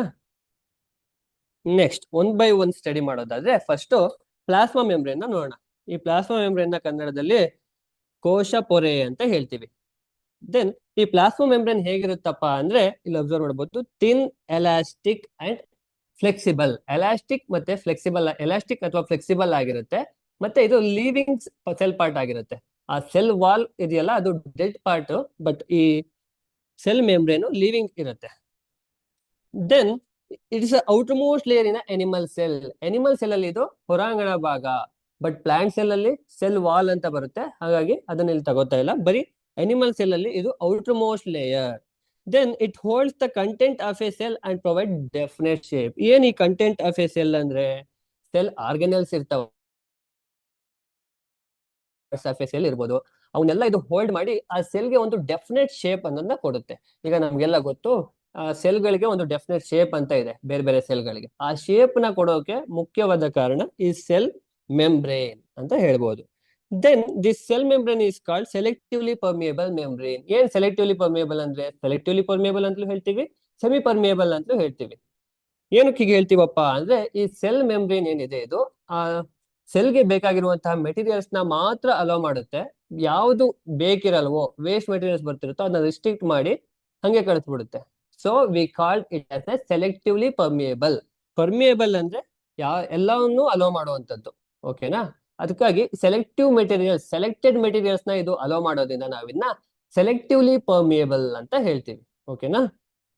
Then it's made up of composed of organic molecule ಅಥವಾ made up of organic molecules. ಯಾವ್ದು ಇರ್ಬೋದು ಆರ್ಗ್ಯಾನಿಕ್ ಮಾಲಿಕ್ಯೂಲ್ಸ್? ಯಾವ್ದ್ರಿಂದ ಮೇಡ್ ಅಪ್ ಆಗಿದೆ ಅಂತ ನೋಡೋದಾದ್ರೆ ಪ್ರೋಟೀನ್ಸ್ ಅಂಡ್ ಲಿಪಿಡ್ಸ್. ಲಿಪಿಡ್ಸ್ ಮತ್ತೆ ಪ್ರೋಟೀನ್ಸ್ ಇಂದ ಇದು ಕಂಪೋಸ್ ಆಗಿರೋದಂಥದ್ದು. ಆ ಸೆಲ್ ವಾಲ್ ನೋಡೋದಾದ್ರೆ ಅಲ್ಲಿ ಬೇರೆ ಬರುತ್ತೆ, ಅದನ್ನ ಅಲ್ಲಿ ಡಿಸ್ಕಸ್ ಮಾಡೋಣ. ಈಗ ಈ ಸೆಲ್ ಮೆಂಬ್ರೇನ್ ಅಲ್ಲಿ ಮೂವ್ಮೆಂಟ್ ಹೇಗಾಗತ್ತಪ್ಪ ಅಂತ ನೋಡೋದಾದ್ರೆ ಆ ಮೂವ್ಮೆಂಟ್ಸ್, ಈಗ ಫಾರ್ ಎಕ್ಸಾಂಪಲ್ ವಾಟರ್ ಮಾಲಿಕ್ಯೂಲ್ಸ್ ಒಳಗಡೆ ಹೋಗ್ಬೇಕು ಅಥವಾ ಗ್ಯಾಸಿಯಸ್ ಎಕ್ಸ್ಚೇಂಜ್ ಆಗ್ಬೇಕು, ಅದೆಲ್ಲ ಹೇಗಾಗುತ್ತೆ ಅಂತ ನೋಡೋದಾದ್ರೆ ನಾವಿಲ್ಲಿ ಫಸ್ಟ್ ಡಿಫ್ಯೂಷನ್ ಅನ್ನೋದನ್ನ ತಿಳ್ಕೋಬೇಕು. ಏನಪ್ಪಾ ಡಿಫ್ಯೂಷನ್ ಅಂದ್ರೆ ಇದು spontaneous movement of molecules from a region of higher concentration to lower concentration. Higher concentration ಎಲ್ಲಿ ಜಾಸ್ತಿ ಇರುತ್ತೋ ಆ ಭಾಗದಿಂದ ಎಲ್ಲಿ ಕಡಿಮೆ ಇರುತ್ತೋ ಆ ಭಾಗಕ್ಕೆ ಮೂವ್ಮೆಂಟ್ ಆಗೋದನ್ನ ನಾವು ಡಿಫ್ಯೂಷನ್ ಅಂತ ಹೇಳ್ತೀವಿ. ಯಾವ್ದಾದ್ರೂ ಮಾಲಿಕ್ಯೂಲ್ಸ್ ಆಗಿರ್ಬೋದು, ಫಾರ್ ಎಕ್ಸಾಂಪಲ್ ಆಕ್ಸಿಜನ್ ಆಗಿರ್ಬೋದು, ಕಾರ್ಬನ್ ಡೈಆಕ್ಸೈಡ್ ಆಗಿರ್ಬೋದು, ಅಥವಾ ವಾಟರ್ ಆಗಿರ್ಬೋದು, ಇದ್ರ ಮೂವ್ಮೆಂಟ್ ನ ನಾವು ಡಿಫ್ಯೂಷನ್ ಅಂತ ಹೇಳ್ತೀವಿ. ಇದಕ್ಕೆ ಡಿಫ್ಯೂಷನ್ಗೆ ಒಂದು ಒಳ್ಳೆ ಎಕ್ಸಾಂಪಲ್ ಕೊಡ್ಬೇಕು ಅಂತ ಹೇಳಿದ್ರೆ, ಒಂದು ಊದ್ಗಡ್ಡಿ ಅದನ್ನ ಹಚ್ಚಿದ್ರೆ, ಆ ಊದ್ಬತ್ತಿ ಹಚ್ಚಿದಾಗ ಆ ಗ್ಯಾಸ್ ರಿಲೀಸ್ ಆಗುತ್ತಲ್ಲ, ಆ ಸ್ಮೆಲ್ ಇರ್ಬೋದು, ಆ ಹೊಗೆ ಇರ್ಬೋದು, ಅದು ಒಂದೇ ಕಡೆ ಇರಲ್ಲ, ಎಲ್ಲಾ ಕಡೆಗೆ ಸ್ಪ್ರೆಡ್ ಆಗುತ್ತೆ. It is a very good example for diffusion.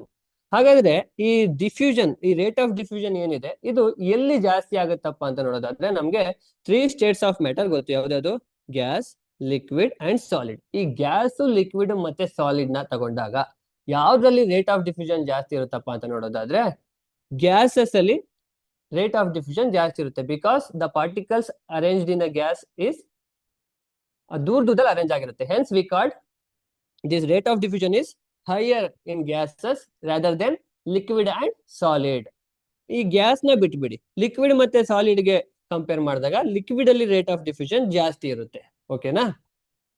Then ಈ ರೇಟ್ ಆಫ್ ಡಿಫ್ಯೂಷನ್ ಆಗ್ಬೇಕು ಅಥವಾ ಈ ಡಿಫ್ಯೂಷನ್ ಆಗ್ಬೇಕು ಅಂದ್ರೆ ಯಾವ ರೀತಿ ಪಾರ್ಟಿಕಲ್ಸ್ ಇರ್ಬೇಕಪ್ಪ ಅಂದ್ರೆ, ತುಂಬಾ ಮೈನ್ಯೂಟ್ ಪಾರ್ಟಿಕಲ್ಸ್ ಆಗಿರ್ಬೇಕು. ಫಾರ್ ಎಕ್ಸಾಂಪಲ್, ಆಕ್ಸಿಜನ್ ಇರ್ಬೋದು, ವಾಟರ್ ಇರ್ಬೋದು, ಕಾರ್ಬನ್ ಡೈಆಕ್ಸೈಡ್, ಈ ರೀತಿ ಮೈನ್ಯೂಟ್ ಪಾರ್ಟಿಕಲ್ಸ್ ಆದ್ರೆ ಅದ್ರ ಡಿಫ್ಯೂಷನ್ ಪ್ರೊಸೆಸ್ ಆಗುತ್ತೆ.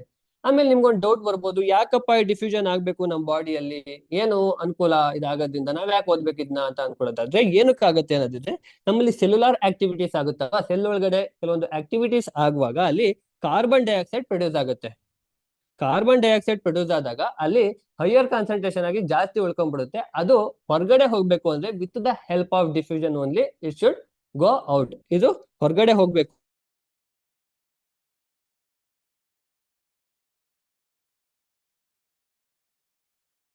It is particular about water molecules movement ಆಗೋದನ್ನ ನಾವು ಆಸ್ಮೋಸಿಸ್ ಅಂತ ಕರಿತೀವಿ. ಅದನ್ನ ನಾವು ಡಿಫೈನ್ ಮಾಡೋದಾದ್ರೆ, ವ್ಯಾಖ್ಯಾನ ಮಾಡೋದಾದ್ರೆ, the movement of water molecules from a region of higher concentration to the region of lower concentration. ಎಲ್ಲಿ ಹೆಚ್ಚಿನ ಕಾನ್ಸಂಟ್ರೇಷನ್ ಇದೆಯೋ ಮಾಲಿಕ್ಯೂಲ್ಸ್, ವಾಟರ್ ಮಾಲಿಕ್ಯೂಲ್ಸ್, ಅಲ್ಲಿಂದ ಎಲ್ಲಿ ಕಡಿಮೆ ಇದೆಯೋ, ಫಾರ್ ಎಕ್ಸಾಂಪಲ್ ಸೆಲ್ ಒಳಗಡೆ ಜಾಸ್ತಿ ಕಾನ್ಸಂಟ್ರೇಷನ್ ಆಫ್ ವಾಟರ್ ಇದೆ ಅನ್ಕೊಳ್ಳಿ, ಸರೌಂಡಿಂಗ್ ಅಲ್ಲಿ ಇಲ್ಲ ಅಂದ್ರೆ, ಆಗ ಸೆಲ್ ಒಳಗಡೆಯಿಂದ ಸರೌಂಡಿಂಗಿಗೆ ವಾಟರ್ ಮಾಲಿಕ್ಯೂಲ್ಸ್ ಬರುತ್ತೆ. ಓಕೆನಾ? ಈ ಏನಕ್ಕೆ ಆಸ್ಮಾಸಿಸ್ ಆಗ್ಬೇಕು ಅಂದ್ರೆ, ಸೆಲ್ಗೆ ವಾಟರ್ ಬೇಕು ಅಂದಾಗ ಅಥವಾ ವಾಟರ್ ಜಾಸ್ತಿ ಆದಾಗ ಅದು ಎಕ್ಸ್ಚೇಂಜ್ ಮಾಡ್ಕೊಬೇಕಲ್ವಾ, ಅದಕ್ಕೋಸ್ಕರ ಈ ಆಸ್ಮೋಸಿಸ್ ಪ್ರೊಸೆಸ್ ಆಗುತ್ತೆ. ಓಕೆನಾ? ಈ ಆಸ್ಮೋಸಿಸ್ ಪ್ರೊಸೆಸ್ ನಾವು ಅರ್ಥ ಮಾಡ್ಕೋಬೇಕು ಅಂದ್ರೆ, ಈಗ ಫಾರ್ ಎಕ್ಸಾಂಪಲ್ ನಾನು ಒಂದ್ ಸೆಲ್ ಇದೆ ನಿಮ್ ಕೈಯಲ್ಲಿ ಅಂತ ಅನ್ಕೊಳ್ಳಿ, ಒಂದು ಸೊಲ್ಯೂಷನ್ ಕೊಡ್ತೀನಿ. ಆ ಸೊಲ್ಯೂಷನ್ ಒಳಗಡೆ ಸೆಲ್ ಹಾಕ್ದಾಗ ಅಸ್ಯೂಮ್ ಮಾಡ್ಕೊಳ್ಳಿ. ಓಕೆನಾ? ಸೆಲ್ ಕೈಲಿ ಇಟ್ಕೊಳಕಾಗುತ್ತಾ ಅಂತೆಲ್ಲ ಪ್ರಶ್ನೆ ಏನ್ ಬೇಡ. ಓಕೆನಾ? ಅಸ್ಯೂಮ್ ಮಾಡ್ಕೊಂಡು ಸೆಲ್ನ ಸೊಲ್ಯೂಷನ್ ಒಳಗಡೆ ಹಾಕಿದಾಗ ಏನಾಗುತ್ತೆ ಅಂತ ನೋಡೋದಕ್ಕಿಂತ ಮುಂಚೆ ಫಸ್ಟ್ ಸೊಲ್ಯೂಷನ್ ಅಂದ್ರೆ ಏನು ಅಂತ ನೋಡ್ಕೋಬೇಕು. ಈ solution it's a mixture of, ಅಥವಾ it is a combination of solute ಮತ್ತೆ ಸಾಲ್ವೆಂಟ್ ಅಂತ ಹೇಳ್ಬೋದು. ಏನು ಸಾಲ್ಯೂಟ್ ಅಂದ್ರೆ? ಸಾಲ್ಯೂಟ್ ಅಂದ್ರೆ ಯಾವ ಮೆಟೀರಿಯಲ್ ಕರಗುವಂತೆ ಮಾಡುತ್ತೋ, ಯಾವ ಮೆಟೀರಿಯಲ್ ಕರಗುತ್ತೋ ಅದನ್ನ ನಾವು ಸಲ್ಯೂಟ್ ಅಂತ ಹೇಳ್ತೀವಿ. ಸಾಲ್ವೆಂಟ್ ಅಂದ್ರೆ ಕರಗುವಂತೆ ಮಾಡುವಂತಹ ಮೆಟೀರಿಯಲ್. ಫಾರ್ ಎಕ್ಸಾಂಪಲ್, ವಾಟರ್ ಮತ್ತೆ ಸಾಲ್ಟ್ ತಗೊಂಡಾಗ ಸಾಲ್ಟ್ ಸೊಲ್ಯೂಷನ್ ಆಯ್ತಲ್ವಾ. ಈಗ ಸಾಲ್ಟ್ ಸೊಲ್ಯೂಷನ್ ಅಲ್ಲಿ ಸಲ್ಯೂಟ್ ಯಾವುದು, ಸಾಲ್ವೆಂಟ್ ಯಾವುದು ಅಂತ ನೋಡೋದಾದ್ರೆ, ಸಲ್ಯೂಟ್ ಸಾಲ್ಟ್ ಅಂತ ಹೇಳ್ಬೋದು, ಪ್ಲಸ್ ಸಾಲ್ವೆಂಟ್ ವಾಟರ್. ಈಗ ಸಾಲ್ಟ್ ಸೊಲ್ಯೂಷನ್, ಒಂದು ಸೊಲ್ಯೂಷನ್ ಆಗ್ಬೇಕು ಅಂದ್ರೆ ಇಷ್ಟು ಪ್ರಮಾಣದಲ್ಲಿ 1 ಲೀಟರ್ ಸಾಲ್ಟ್ ಸೊಲ್ಯೂಷನ್ ಆಗ್ಬೇಕು ಅಂದ್ರೆ 0.9% ನಾವು ಏನ್ ಹಾಕ್ಬೇಕು, ಸಾಲ್ಟ್ ನ ಹಾಕ್ಬೇಕು ಆ ಸೊಲ್ಯೂಷನ್ಗೆ. 0.9% ಅಂದ್ರೆ 1 ಲೀಟರ್ ತಗೊಂಡ್ರೆ ಅದಕ್ಕೆ 9 ಗ್ರಾಮ್ ಆಫ್ ಸಾಲ್ಟ್ ಹಾಕಿದಾಗ ಅದು ಒಂದು ಪ್ರಾಪರ್ ಸೊಲ್ಯೂಷನ್ ಆಗುತ್ತೆ, ಸಾಲ್ಟ್ ಸೊಲ್ಯೂಷನ್ ಆಗುತ್ತೆ. ಈಗ ಇಲ್ಲಿ 3 ತರ ಟೈಪ್ಸ್ ಬರುತ್ತೆ: ಹೈಪರ್ಟೋನಿಕ್ ಸೊಲ್ಯೂಷನ್ ಮತ್ತೆ ಐಸೋಟೋನಿಕ್ ಸೊಲ್ಯೂಷನ್. ಈ ಹೈಪರ್ಟೋನಿಕ್ ಸೊಲ್ಯೂಷನ್ ಅಂದ್ರೇನು, ಐಸೋಟೋನಿಕ್ ಸೊಲ್ಯೂಷನ್ ಅಂದ್ರೆ ಏನು ಅಂತ ನೋಡೋದಾದ್ರೆ, ಎಲ್ಲಿ ಸಲ್ಯೂಟ್ ಕಾನ್ಸಂಟ್ರೇಷನ್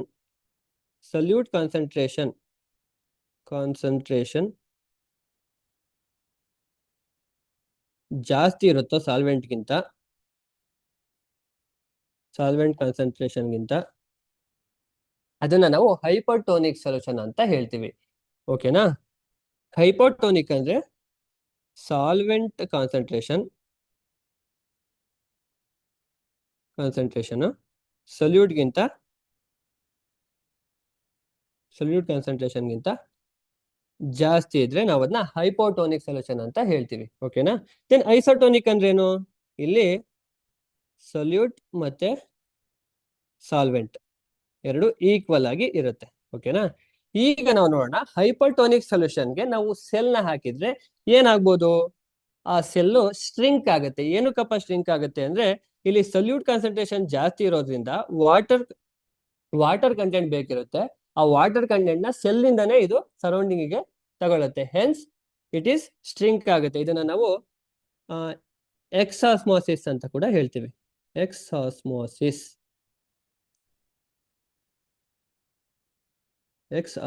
ಅಂತ ಹೇಳ್ತೀವಿ. ಬಟ್ ಹೈಪೋಟೋನಿಕ್ ಸೊಲ್ಯೂಷನ್ಗೆ ಒಂದು ಸೆಲ್ ಹಾಕಿದ್ರೆ ಅದು ಬಲ್ಜ್ ಆಗುತ್ತೆ, ದಪ್ಪ ಆಗುತ್ತೆ. ಏನು ದಪ್ಪ ಆಗುತ್ತೆ ಅಂದ್ರೆ, ಈಗಾಗಲೇ ಸಾಲ್ವೆಂಟ್ ಕಾನ್ಸಂಟ್ರೇಷನ್ ಜಾಸ್ತಿ ಇರೋದ್ರಿಂದ ಆ ಸಾಲ್ವೆಂಟ್ ಆ ಸೊಲ್ಯೂಷನ್ ಅಲ್ಲಿ ಇರುವಂತಹ ವಾಟರ್ ಕಂಟೆಂಟ್ ನ ಆ ಸೆಲ್ಲು ತಗೊಳುತ್ತೆ. ಅವಾಗ ಏನಾಗುತ್ತೆ? ದಪ್ಪ ಆಗುತ್ತೆ, ಬಲ್ಜ್ ಆಗುತ್ತೆ. ಈ ಪ್ರೊಸೆಸ್ಗೆ ನಾವು ಎಂಡಾಸ್ಮೋಸಿಸ್ ಅಂತ ಹೇಳ್ತೀವಿ. ಎಂಡಾಸ್ಮೋಸಿಸ್. ಈ ಐಸೋಟೋನಿಕ್ ಸೊಲ್ಯೂಷನ್ ಹಾಕಿದಾಗ ಏನಾಗುತ್ತಪ್ಪ ಸೆಲ್ ಅನ್ನು ನೋಡೋದಾದ್ರೆ ಇಟ್ ರಿಮೈನ್ಸ್ ಸೇಮ್, ಏನು ಚೇಂಜಸ್ ಆಗಲ್ಲ. ಇದಿಷ್ಟು ಆಸ್ಮೋಸಿಸ್ ಮತ್ತೆ ಸೊಲ್ಯೂಷನ್ಸ್ ಬಗ್ಗೆ ತಿಳ್ಕೊಂಡ್ವಿ. ದೆನ್ ಈಗ ಸೆಲ್ ಮೆಂಬ್ರೇನ್ ಬಗ್ಗೆ ಆಯ್ತು.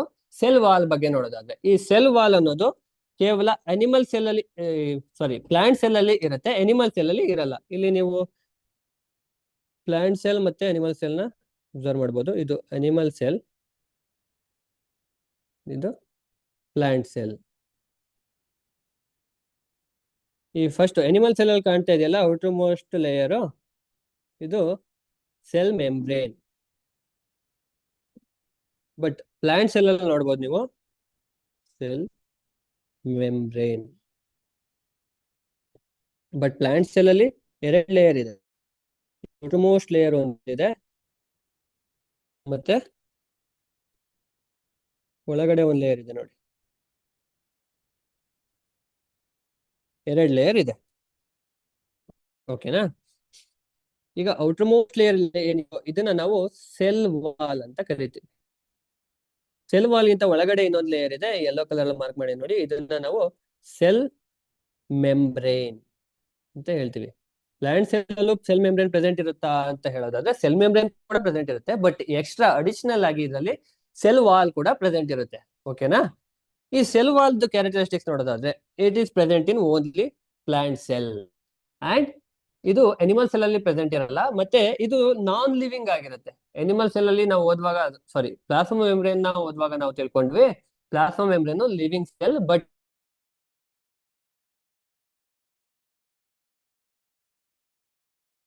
ಫ್ರೀಲಿ ಪರ್ಮಿಯಬಲ್ ಅನ್ನೋದ್ರ ಬಗ್ಗೆ ನಾವು ಅಲ್ಲೇ ತಿಳ್ಕೊಂಡ್ವಿ. ಪರ್ಮಿಯಬಲ್ ಅಂದ್ರೆ ಯಾವ್ದಾದ್ರು ಮೆಟೀರಿಯಲ್ಸ್ ಬಂದಾಗ ಅದನ್ನ ಫ್ರೀ ಆಗಿ ಹೊರ ಹೋಗ್ಲಿಕ್ಕೆ ಅಥವಾ ಒಳ ಹೋಗ್ಲಿಕ್ಕೆ ಬಿಡುವಂತದ್ದು ಪರ್ಮಿಯಬಲ್. ಈ ಸೆಲ್ ವಾಲು ಯಾವ್ದನ್ನು ರಿಸ್ಟ್ರಿಕ್ಟ್ ಮಾಡಲ್ಲ, ಹಂಗಾಗಿ ಇದನ್ನ ನಾವು ಫ್ರೀಲಿ ಪರ್ಮಿಯಬಲ್ ವಾಲ್ ಅಂತ ಹೇಳ್ತೀವಿ. ಓಕೆನಾ? But cell membrane selectively permeable because it allows only selected materials. ಓಕೆನಾ? Then it also protect the shape of the cell. ಆ ಶೇಪ್ ಸೆಲ್ಗೆ ಒಂದು ಶೇಪ್ ಇರುತ್ತಲ್ವ, ಅದನ್ನ ಪ್ರೊಟೆಕ್ಟ್ ಮಾಡಿ ಅದಕ್ಕೆ ಶೇಪ್ ಕೊಡುತ್ತೆ. And this cell wall is made up of cellulose. ಅಲ್ಲಿ ಪ್ಲಾಸ್ಮಾ ಮೆಂಬ್ರೇನ್ ಅಲ್ಲಿ ಯಾವ್ದ್ರಿಂದ ಮೇಡಪ್ ಆಗಿತ್ತು? ಅದು plasma membrane protein and lipid ಇಂದ ಆಗಿತ್ತು, ಆರ್ಗ್ಯಾನಿಕ್ ಮಾಲಿಕ್ಯೂಲ್ಸ್ ಇಂದ ಅಲ್ವಾ. ಬಟ್ ಈ ಸೆಲ್ ವಾಲು ಸೆಲ್ಯುಲೋಸ್ ಅನ್ನೋ ಕಾಂಪೋನೆಂಟ್ಸ್ ಇಂದ ಆಗಿರುತ್ತೆ. It is the major difference between cell wall and sell membrane. ಇಲ್ಲಿ ಅಬ್ಸರ್ವ್ ಮಾಡಬಹುದು, ಸೆಲ್ ವಾಲ್ ಅಲ್ಲಿ ಇದು ಪ್ಲಾಂಟ್ ಸೆಲ್ ಅಲ್ಲಿ ಮಾತ್ರ ಇರುತ್ತೆ. Cell membrane it's found in both plant and animal cell. Cell wall is non-living, cell membrane is living, and cell wall is rigid and it is flexible. Cell wall permeable ಆಗಿರುತ್ತೆ, cell membrane selectively permeable ಅಂದ್ರೆ selected materials ನ ಮಾತ್ರ allow ಮಾಡುತ್ತೆ, ಬಾಕಿನ restrict ಮಾಡುತ್ತೆ. Then composed of cellulose and lipids. ಯಾವುದು cell membrane ಏನಿದೆ ಇದು ಲಿಪಿಡ್ ಮತ್ತೆ ಪ್ರೋಟೀನ್ ಎರಡರಿಂದನೂ ಆಗಿರುತ್ತೆ. ಓಕೆನಾ? ಇದಿಷ್ಟು ಸೆಲ್ ವಾಲ್ ಮತ್ತೆ ಸೆಲ್ ಮೆಂಬ್ರೇನ್ ಬಗ್ಗೆ ಆಯ್ತು. ದೆನ್ ನ್ಯೂಕ್ಲಿಯಸ್ ಬಗ್ಗೆ ನಮ್ಗೆಲ್ಲ ಗೊತ್ತು. It is a centre part. ಈ ನ್ಯೂಕ್ಲಿಯಸ್ ಏನಿದೆಯೋ ಇದು ಎನಿಮಲ್ ಸೆಲ್ ಅಲ್ಲಿ ಸೆಂಟ್ರಲ್ಲಿ ಲೊಕೇಟ್ ಆಗಿರುತ್ತೆ, ಬಟ್ ಪ್ಲಾಂಟ್ ಸೆಲ್ ಅಲ್ಲಿ ಸೈಡ್ ಅಲ್ಲಿ ಲೊಕೇಟ್ ಆಗಿರುತ್ತೆ. ದೆನ್ ಬೇರೆ ಪಾರ್ಟ್ಸ್ ಗೆ ಹೋಲಿಸ್ಕೊಂಡ್ರೆ, ಬೇರೆ ಪಾರ್ಟ್ಸ್ ಏನಿದಾವೋ ಸೆಲ್ ವಾಲ್ ಸೆಲ್ ಮೆಂಬ್ರೇನ್ ಹೋಲಿಸ್ಕೊಂಡ್ರೆ ಇದು ಲಾರ್ಜರ್ ಇನ್ ಸೈಜ್ ಅಲ್ಲಿ ಇರುತ್ತೆ ಅಥವಾ ಲಾರ್ಜರ್ ಸ್ಟ್ರಕ್ಚರ್ ಅಲ್ಲಿ ಇರುತ್ತೆ. ಇದರಲ್ಲಿ ಏನೇನ್ ಪಾರ್ಟ್ಸ್ ಇರ್ತಾವಪ್ಪ ಇಂಪಾರ್ಟೆಂಟ್ ಆಗಿ ಅಂತ ನೋಡೋದಾದ್ರೆ, ಇಲ್ಲಿ ಒಂದು ಸ್ಪೇಸ್ ಕಾಣಿಸ್ತಾ ಇರ್ಬೋದು ನಿಮ್ಗೆ. ಈ ಸ್ಪೇಸ್ಗೆ ನಾವು ನ್ಯೂಕ್ಲಿಯರ್ ಪೋರ್ ಅಂತ ಹೇಳ್ತೀವಿ. ಥ್ರೆಡ್ ಲೈಕ್ ಸ್ಟ್ರಕ್ಚರ್ ಕಾಣಿಸ್ತಾ ಇದೆ. ಥ್ರೆಡ್ ಲೈಕ್ ಸ್ಟ್ರಕ್ಚರ್ಸ್ಗೆ ನಾವು ಈ ರೀತಿ ಥ್ರೆಡ್ ಲೈಕ್ ಸ್ಟ್ರಕ್ಚರ್ಸ್ ಇದಾವಲ್ವಾ ಪಿಕ್ಚರ್ ಅಲ್ಲಿ, ಆ ಥ್ರೆಡ್ ಲೈಕ್ ಸ್ಟ್ರಕ್ಚರ್ಗೆ ಕ್ರೊಮ್ಯಾಟಿನ್ಸ್ ಅಂತ ಹೇಳ್ತೀವಿ. ಏನ್ ನಾವು ಕ್ರೋಮೋಸಮ್ಸ್ ಅಂತ ಹೇಳ್ತೀವೋ ಅವು ಇಲ್ಲೇ ಡೆವಲಪ್ ಆಗೋದು. ಆಮೇಲೆ ಸೆಂಟ್ರಲ್ ಒಂದು ಸರ್ಕಲ್ ತರ ಇದೆಯಲ್ವಾ, ಇದನ್ನ ನಾವು ನ್ಯೂಕ್ಲಿಯಸ್ ಅಂತ ಹೇಳ್ತೀವಿ. ದೆನ್ ಆ ಸೈಟೋಪ್ಲಾಸಮ್ ಬಗ್ಗೆ ತಿಳ್ಕೊಂಡಿದ್ವಿ ಅಲ್ವಾ.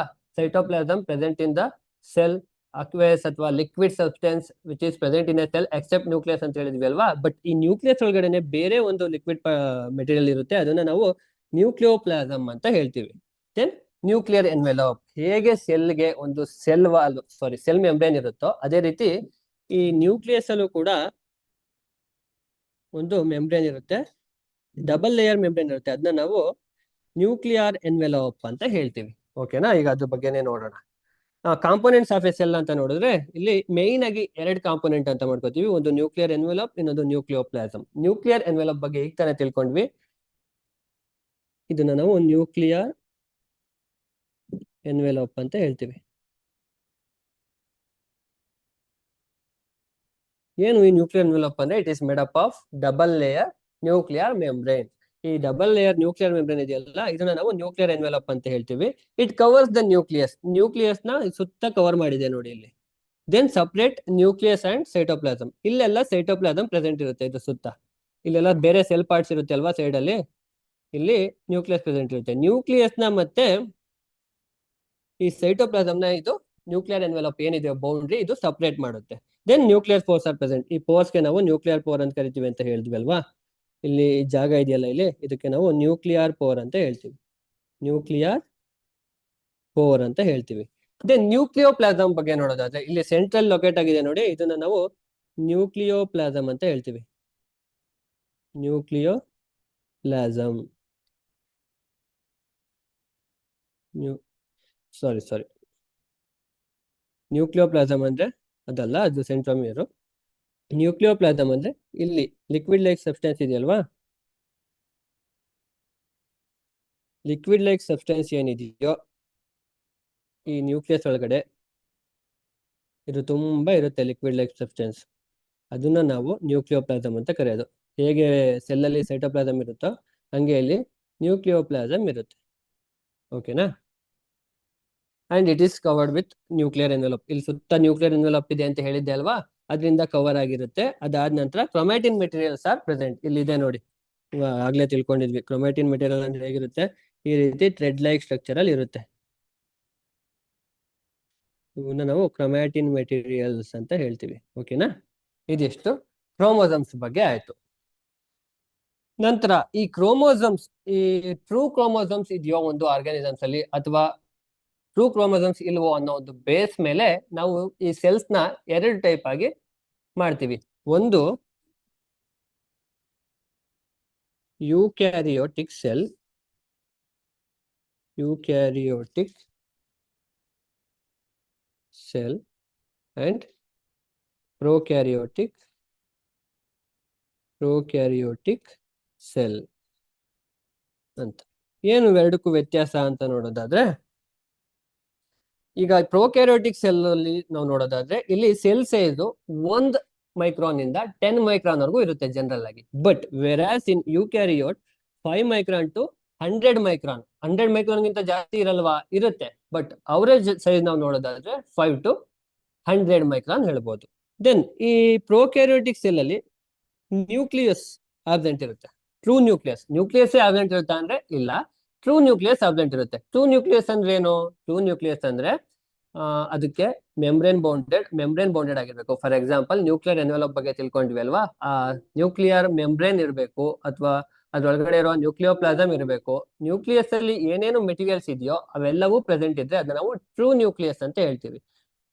ಆದ್ರೆ ಪ್ರೊಕ್ಯಾರಿಯೋಟ್ ಅಲ್ಲಿ ಟ್ರೂ ನ್ಯೂಕ್ಲಿಯಸ್ ಇರಲ್ಲ, ಬಟ್ ಯೂಕ್ಯಾರಿಯೋಟ್ಸ್ ಅಲ್ಲಿ ಟ್ರೂ ನ್ಯೂಕ್ಲಿಯಸ್ ಇರುತ್ತೆ.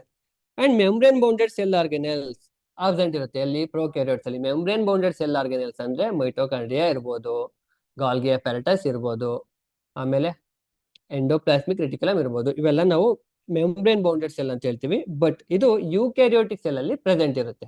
ಓಕೆನಾ, ಅದಾದ್ಮೇಲೆ ನ್ಯೂಕ್ಲಿಯೋಲಸ್ ಒಳಗಡೆ ಒಂದು ರೌಂಡ್ ಸರ್ಕಲ್ ಇತ್ತಲ್ವಾ, ಸರ್ಕಲ್ ಟೈಪ್, ಇದು ಒಂದು ನ್ಯೂಕ್ಲಿಯಸ್ ಅಂದ್ರೆ ಇಲ್ಲಿ ಒಳಗಡೆ ನ್ಯೂಕ್ಲಿಯೋಲಸ್ ಪ್ರೆಸೆಂಟ್ ಇರುತ್ತೆ.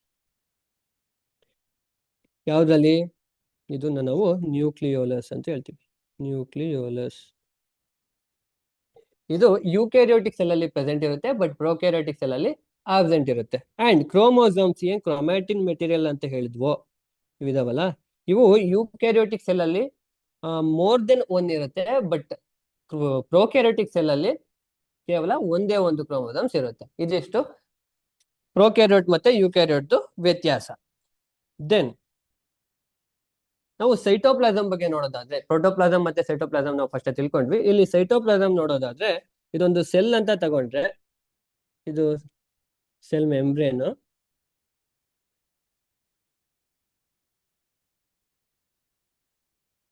ಇದು ನಾವು ಸೆಲ್ ಮೆಂಬ್ರೇನ್ ಅಂತ ತಗೊಂಡ್ರೆ, ಇಲ್ಲಿ ಒಳಗಡೆ ಏನೇನ್ ಪಾರ್ಟ್ ಇದೆಯೋ ಎಕ್ಸೆಪ್ಟ್ ಈ ನ್ಯೂಕ್ಲಿಯಸ್ ಇದೆಯಲ್ಲ, ಈ ನ್ಯೂಕ್ಲಿಯಸ್ ಬಿಟ್ಟು ಇಲ್ಲಿ ಏನೇನು ಎಂಟಿ ಜಾಗ ಇದೆ ಅಲ್ವಾ, ಇಲ್ಲೆಲ್ಲ ಸೈಟೋಪ್ಲಾಸಮ್ ಪ್ರೆಸೆಂಟ್ ಇರುತ್ತೆ.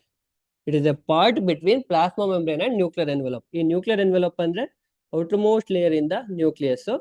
ಸೆಲ್ ಮೆಂಬ್ರೇನ್ ಅಥವಾ ಪ್ಲಾಸ್ಮಾ ಮೆಂಬ್ರೇನ್ ಅಂದ್ರೆ ಇಲ್ಲಿದೆಯಲ್ವಾ, ನಾವು ಮಾರ್ಕ್ ಮಾಡಿದೀವಲ್ವಾ, ಸೆಲ್ ಅಲ್ಲಿ ಔಟರ್ ಮೋಸ್ಟ್ ಲೇಯರ್. ಏನಕ್ಕೆ ಇದನ್ನ ನಾವು ಸೈಟೋಪ್ಲಾಸಮ್ ಅಂತ ಕರಿತೀವಿ ಅಂದ್ರೆ, ಇದರಲ್ಲಿ ಸೈಟೋಸೋಲ್ ಅನ್ನೋ ಒಂದು ಅಕ್ವಸ್ ಗ್ರೌಂಡ್ ಸಬ್ಸ್ಟೆನ್ಸ್ ಪ್ರೆಸೆಂಟ್ ಇರುತ್ತೆ. ಅದಕ್ಕೆ ನಾವು ಇದನ್ನ ಸೈಟೋಪ್ಲಾಸಮ್ ಅಂತ ಹೇಳ್ತೀವಿ. ಇಲ್ಲಿ ಈ ಸೈಟೋಪ್ಲಾಸಮ್ ಮೇಲೆ ಬೇರೆ ಸೆಲ್ ಆರ್ಗನಲ್ಸ್ ಏನಿದಾವೋ, ಫಾರ್ ಎಕ್ಸಾಂಪಲ್ ಇಲ್ಲಿ ಗಾಲ್ಗಿ ಪ್ರೆಸೆಂಟ್ ಇದೆ ನೋಡಿ, ಇಲ್ಲಿ ಗಾಲ್ಗಿ ಇದೆ. ಆಮೇಲೆ ಇಲ್ಲಿ ಮೈಟೋಕಾಂಡ್ರಿಯಾ ಇದೆ, mitochondria.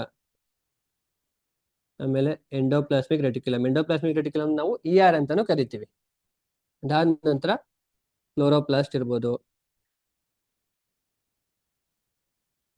Chloroplast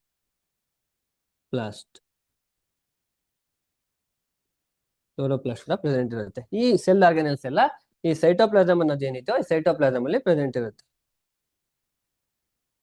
okay, then cell organelles. ನಾನು ಅವಾಗ್ಲೇ ಹೇಳ್ದೆ ಅಲ್ವಾ, ಕೆಲವೊಂದು ಆರ್ಗನಲ್ಸ್ ಪಾರ್ಟ್ ಇದರಲ್ಲಿ ಕಾಣಿಸಲ್ಲ ನಾವು ನಾರ್ಮಲ್ ಮೈಕ್ರೋಸ್ಕೋಪ್ ಅಲ್ಲಿ ಅಂತ.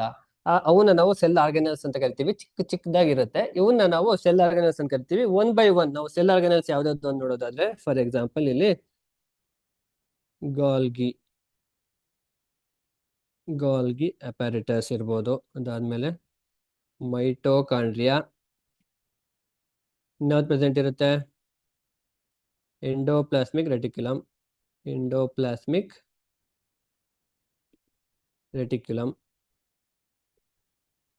ಇದರಲ್ಲಿ ಸ್ಮೂತ್ ಎಂಡೋಪ್ಲಾಸ್ಮಿಕ್ ರೆಟಿಕ್ಯುಲಮ್ ಅಂತ ಇರುತ್ತೆ, ರಫ್ ಎಂಡೋಪ್ಲಾಸ್ಮಿಕ್ ರೆಟಿಕ್ಯುಲಮ್ ಅಂತ ಇರುತ್ತೆ. ಅದನ್ನ ಆಮೇಲೆ ಸ್ಟಡಿ ಮಾಡೋಣ. Then lysosomes.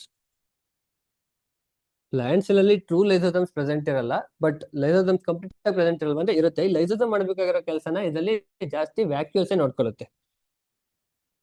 Okay, next one by one ನೋಡ್ತಾ ಹೋಗೋಣ. Endoplasmic reticulum is an important cell organelle. ಈ endoplasmic reticulum membrane bounded cell organelle. ಇದು ಯಾವ್ಯಾವ ಫಾರ್ಮ್ ಅಲ್ಲಿ ಅಕ್ಕರ್ ಆಗಿರುತ್ತಪ್ಪ ಅಂತ ನೋಡೋದಾದ್ರೆ, ಒಂದು ಲಾಂಗ್ ಟ್ಯೂಬ್ಯೂಲ್ಸ್. ಇಲ್ಲಿ ನೀವು ಟ್ಯೂಬ್ ಲೈಕ್ ಸ್ಟ್ರಕ್ಚರ್ಸ್ ನ ನೋಡಬಹುದು.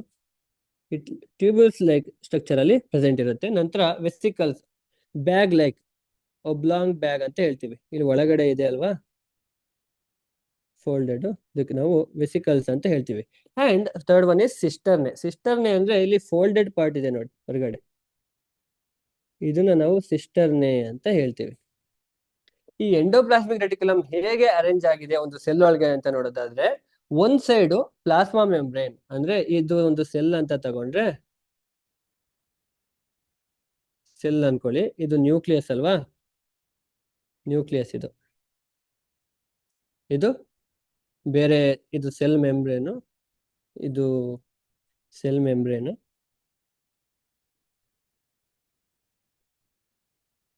ಇದು ನ್ಯೂಕ್ಲಿಯಸ್. ಇಲ್ಲಿ ಒಂದ್ ಸೈಡು ಪ್ಲಾಸ್ಮಾ ಮೆಂಬ್ರೇನಿಗೆ ಅಟ್ಯಾಚ್ ಆಗಿದ್ರೆ ಇದು, ಇನ್ನೊಂದ್ ಸೈಡು ನ್ಯೂಕ್ಲಿಯರ್ ಎನ್ವೆಲೋಪ್ಗೆ ಅಟ್ಯಾಚ್ ಆಗಿರುತ್ತೆ. ಓಕೆನಾ?